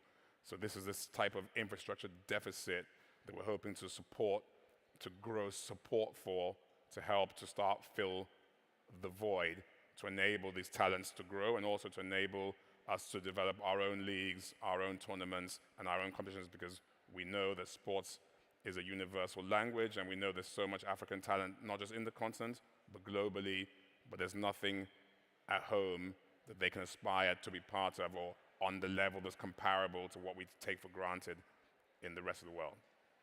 Thank you. Big challenge, but so many opportunities. So you talk about the infrastructure, but also like building capacity. Can you just maybe give one example of how you would start building the capacity of the youth? Yeah, so for example, I also sit on the advisory board of the Global Institute for Sports, and I work closely with an organization called UCFB, it's the University College for Football Business. It's based in the UK, where they give undergraduate and postgraduate degrees and diplomas in various areas of sports, from, as I said, the finance side of sports, legal, marketing, and the whole business of sports, coaching, development. And one of the first initiatives we did, we had about 15 young Africans get a scholarship to go to the university college to get diplomas and skills in order for them to have the capacity to come back home and start to take these skills and education they've learned and apply it in their various countries. And these are things that we hope to scale and grow to build these capacities so we can develop our own homegrown versions of what we see all over the world. Thank you. I'll keep following you, and who knows, maybe we can also help you to contribute to unlock the potential of the youth in Africa. Fantastic. So to end our world tour, let's come back to where we started, to Italy. Nicolo, you're Italian, obviously. When we were doing the preparation together, I didn't know where to start. You have so many hats. You are an athlete, you are a social entrepreneur, you are a PhD candidate, you are an IOC Young Leaders, and as Professor Yunus would say, you are a youth with power. So who are you really, and what do you do with your power? Thanks for the question, and I'm so happy to be here sharing the stage with you all. Probably I'm the one who really loves listening. So that's how I love to share my power, is listening and learning from others. And that's what I try to do also in my current main role, that is the one of being a PhD candidate, and I'm studying sustainability management. So I really love listening, and I'm always looking for new solutions to, I'm fascinated by knowledge. So that's also the core of my social business that I'm developing thanks to the IOC Young Leaders program. My social business is called GOT2 and wants to match my two passions. Those are sport and science. So what I'm trying to do is to empower, to create a community of sports people who can act for nature by helping researchers that cannot be everywhere. Scientists are few, and the things to know are so many, in particular for nature and environment. So what I'm aiming to do is to give sports people the knowledge and the tools to collect data from the environment in which they train so that researchers can use those information to advance with scientific progress. So this is what I'm trying to do with all my hats, is trying to finally make it from all of those one, one big one. So for the main theme and topic of this Global Social Business Summit, I'm trying to use, and I want to use, technology for good and for peace. Thank you. I think it's quite interesting what you said. We can mix sport and something else. It doesn't have to be only about sport. And this is what social business is also about. We can inject social business in so many industries. It can be sport and sustainability, sport and procurement, sport and Muay Thai, sport and capacity building for the youth, sport and peace. That's really interesting. So for all the youth who are looking at us, since you are on that panel, the youth ambassador, and I'm not saying that you are the only youth on that panel. That'll be to a world of really identify your power or the need you have, because actually it all starts from a need. I think social changes, they really happen when there is a deep need in society. I mean, it's just not just about talking and we have to do it because someone told us to do that. But in my case, I really felt the need for my personal history, because in the end, there is no professional without personal. So what I'm doing is because my personal story really brought me at that point. So identify your needs and then try and try and try and never stop trying, because it is hard. It is extremely hard to continue asking, and maybe it's not what I want to do the most of the times, to ring bells or to send emails and maybe not receiving the best feedbacks at the first, second, third, 10th time. But then I'm sure that if you have identified your power and your need, you will for sure find the way to do what you want to. Thank you. You can give a big round of applause.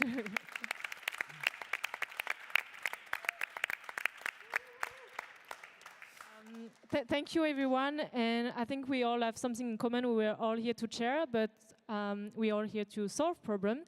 But in all of the different discussion and stories you share, I think there's also one concept. Let's come back to togetherness. You and we are all working with other people, whether it's a big organization, an individual, other countries. And I think that's also key in social business. We cannot do anything alone, so we have to do it together. So for everyone who are listening to us today, I hope you have been inspired by great speakers. I hope if you want to start, you will start now. And if you are already in action, you will keep growing. And as I said, we have to work together.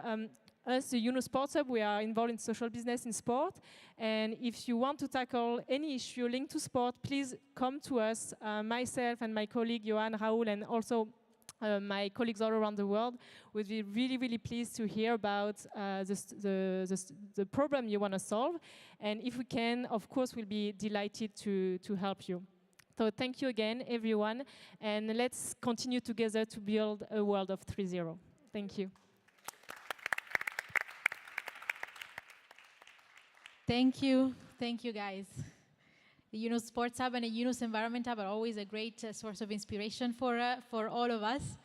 Yeah, they're doing an amazing job. I have just one last person before we go and enjoy our coffee break. She's Jennifer Guerra. She is a journalist. She has a very nice podcast here in Italy. She's really an example for many young generations. And she has a very nice statement to make on digital activism. So, Jennifer, please.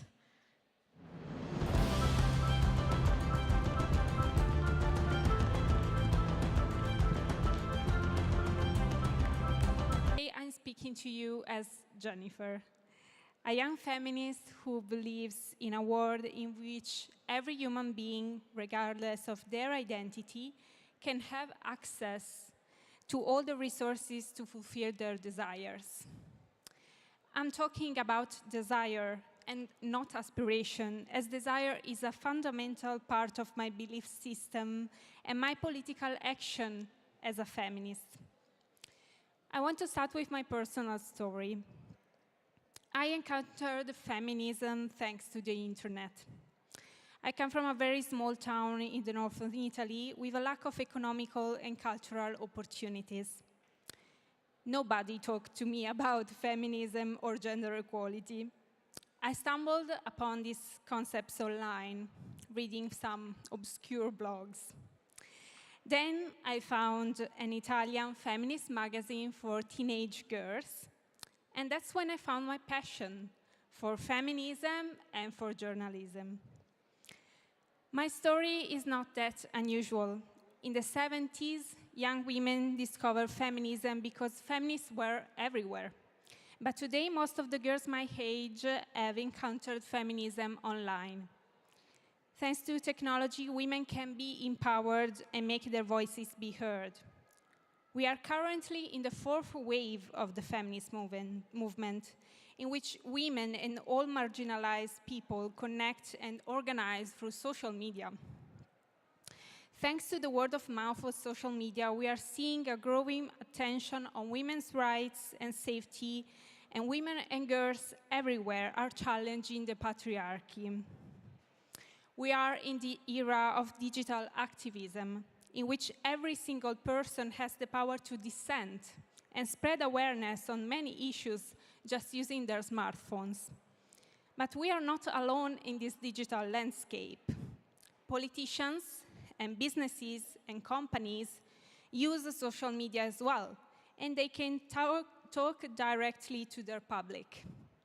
They are engaging more and more in the social conversation, but sometimes their voices overwhelm the voices of activists and people who care about the common good.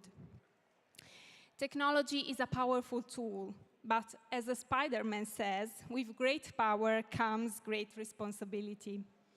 Today, I want to address that responsibility for all social business participants. People want you to be authentic, to make real changes in your organizations, to share power and resources, to make a real impact on society.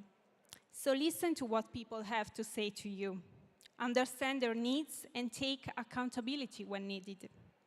It's not just about looking good to the eyes of the public, but it's about caring about your community and our society. Sometimes we tend to blame technology for the problems created by us, the human beings who use it. But I want to be positive and continue to believe that tech can be used for good, peace, progress, and equality. And we can only do it together. Thank you. Thank you, Jennifer.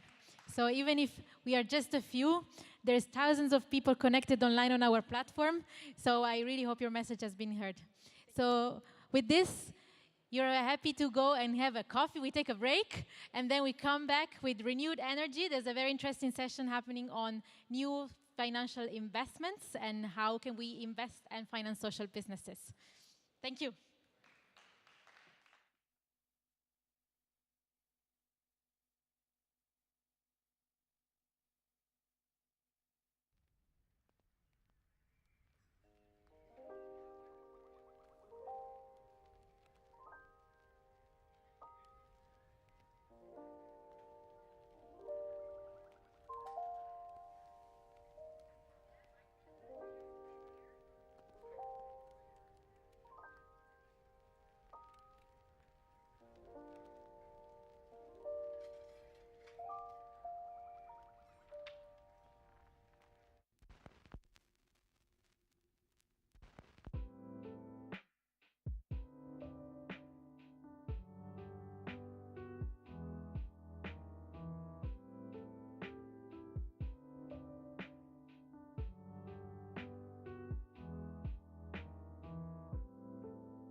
Because we can! Yes, we can!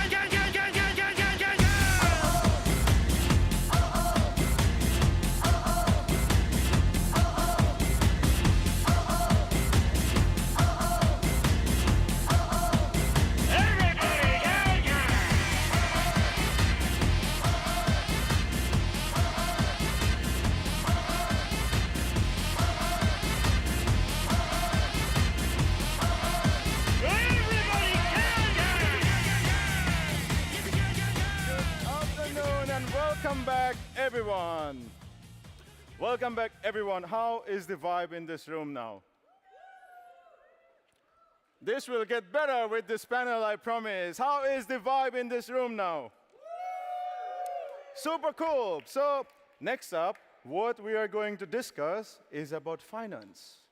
All young people who are young at heart, organizations, we keep brainstorming. We come up with ideas, we see a lot of social problem, and then we want to design a social business.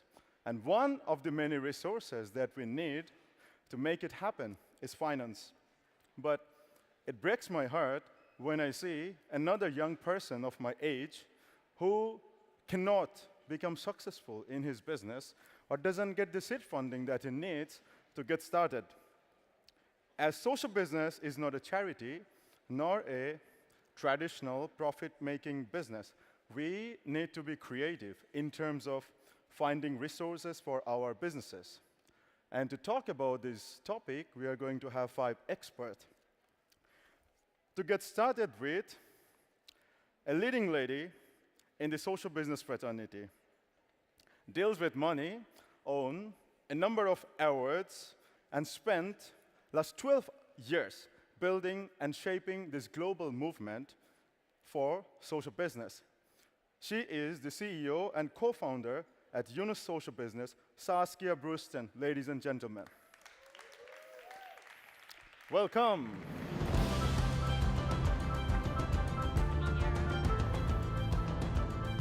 Up next, the person who makes a lot of business happen at the Grameen family of social business in Bangladesh. He brings in 40+ years of experience.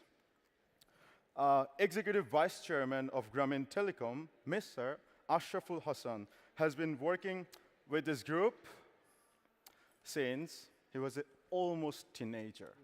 He started by building housing projects, ran large garment factories, produced amazing T-shirts for us in Social Business Day in Bangkok, Lucas, if you remember that. He is also the CEO of Grameen Telecom Trust that is involved in a lot of financing for social businesses. I'm a beneficiary of this company. And he is also currently... Assalamu alaikum, sir. Welcome to my Life of Positive Impact Accelerator for BNP Paribas. Maha has been working on impact topics for 10 years at BNP Paribas.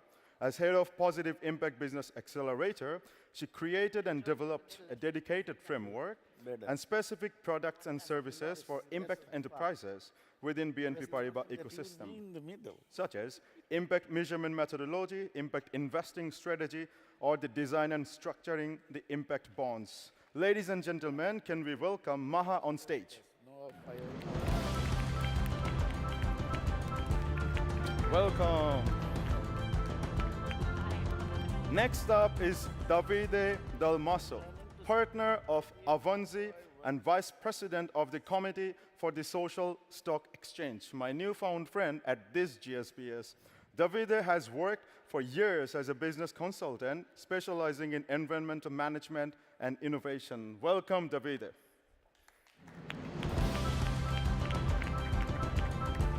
And of Companhia de São Paulo, I apologize if I mispronounce. I hope you forgive me. Alberto, since 2015, has been the head of the finance department of the Companhia de São Paulo, an important banking foundation based in Turin, where we are all sitting, whose total investment portfolio has a value of between, remember the numbers, 7 and 8 billion euros, and is composed of strategic assets and diversified liquid investments. Welcome to our living room, Alberto. take a seat. Yes, no choice. No choice at all. All right, how are we all doing? Good. Good? Shall we get started? Yeah. Little bit of house rules, everyone. So each speaker will have about 5 minutes to comment on this topic. And I will also try to be very precise with my questions. And then I will come back to you. If you have questions, you can take my moderator's role and ask this question. To get started, Saskia, 12 years in social business. And Longer now. Longer now? Oh yeah, it's 12 14 plus. years now. It's 14 years. 14 years I'm in counting. social business. Yeah. What was I doing 14 years ago? I don't know. You were young, Yeah? Finishing high school. probably. Wow. So, from your experience, tell us what is the importance of sustainable finances in social business?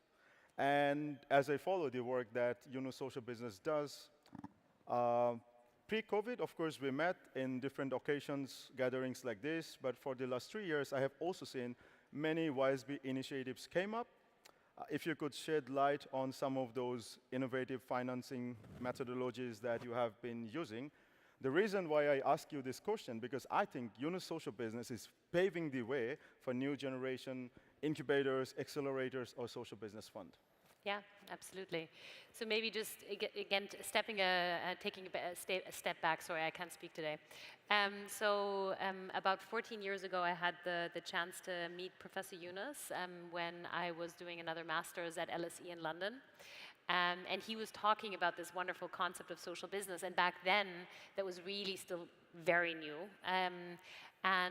I was fascinated. I was a management consultant at that point, and was doing work for large corporations, helping them to grow their businesses and make more profit. And when he talked about social business, so solving a problem but doing it in a financially self-sustainable way, it was just such an eye-opener for me. And I was just convinced from the first moment. And eventually, I helped Hans and the team actually establish Grameen Creative Lab, and then later on, we set up Yunus Social Business with the intention to finance social businesses.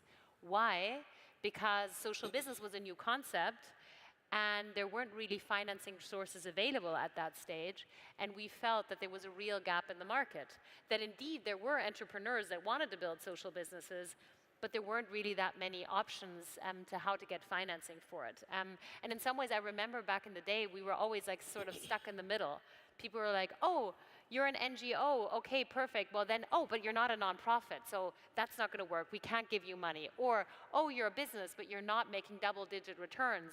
Oh, so we're not gonna invest in you. So social businesses back in the day were really totally stuck in the middle. And that was a major problem. So that's why I felt like one of the major gaps in the market is actually providing finance to these social businesses. So we really started off, very simply with providing loans to social businesses. So it's nothing like, it's not a fancy, innovative tool. Loans are something very, very basic. And obviously with Grameen and the microfinance world coming from the lending side of things, we felt that that was something that we had a credibility in and that would make sense. So we actually started with just providing loans to social businesses for them to grow their businesses and make those first steps. And we're at Yunus Social Business focusing particularly on what we call the missing middle. So companies that are already too large to actually take microfinance loans, but are still too small to actually take money from other investors or even banks in that sense. So we provide loans roughly between 100,000 and 500,000 to social businesses in East Africa, India, and in Latin America. And one important thing is that we provide it in local currency, which is a massive problem because like a lot of financing is nowadays available in emerging markets, but in hard currency. And you have businesses that are actually doing a great job, and well, the local country currency is devaluating by 30–40%, and suddenly that entrepreneur, even though they're doing a great job, cannot repay their loans anymore. So that's one of the things that we felt from the start would be highly important, to provide loans in local currency. So that's an important point. I think there are many more, if you want to talk about innovative finance, because I know that that's what the panel is also about. There are many other things that I can share, but I think that's kind of the main part of how we actually decided to finance social businesses. And we have a second part, which is all around helping corporates to use their assets to get involved in social business as well. But I can leave that for later part and save my time for later. Yeah, thank you. But was there one particular entrepreneur, one such case that inspired you, that kept you going? Definitely there. I mean, people don't have clean drinking water, and this entrepreneur said, I am going to tackle that problem. And they sell water cleaning systems to schools in Uganda, Kenya, and now also Nigeria, a few other markets. And single-handedly, this company has now provided clean drinking water to over 13 million people in various sub-Saharan African countries. We gave them something like 250,000 at the beginning. They've repaid that money already. They don't need us anymore because now they have many other sources of capital. But with that little money, we've managed to create a very, very big impact. And I should add one thing that is perhaps innovative in this particular model, which is that next to the loan that they got from us, they also got access to carbon financing. And carbon financing is actually a really interesting way of ensuring that social businesses have access to a new type of revenue. So they do their normal work, but on top of it, they also get carbon revenues. And in some cases, and in some of our portfolio companies, that actually eventually takes over the major part of the revenues. And this is also the case in the case of Impact Water. They actually make more money nowadays from carbon revenues than they do from selling the water cleaning systems. So this is another way of actually more or less innovative way of ensuring that social businesses have access to finance.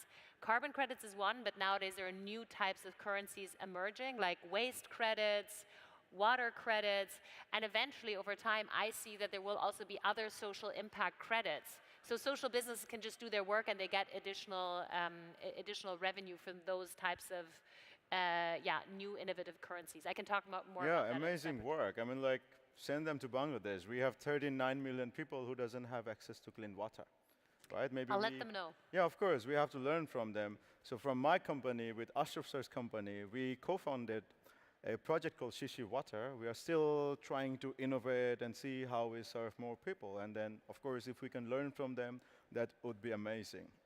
Thank you, Saskia. Next up, I would like to come to Davide. So, first of all, you have to say one thing that you like most about your city, Turin. Turin has come up with an innovative solution for social investments, a social stock exchange. What lessons have you learned so far? And what still learning. But the idea in a nutshell is very simple. We started from the basic consideration that there is a demand of capital coming from social businesses who need to grow, to expand, to scale up. And there is, on the other hand, a potential supply of capital for social businesses, represented by both institutional and private investors. But what we lack is an infrastructure that makes the deal possible. So the idea is, in fact, to create a social stock exchange, so a financial market that brings together demand and supply of capital for social businesses. In fact, in the way we are designing the market, it works pretty much like any other financial market, but with two additional characteristics. First is that the securities which are traded on this market are issued by social businesses, so companies who tend to bring together profit and purpose. So they probably will not comply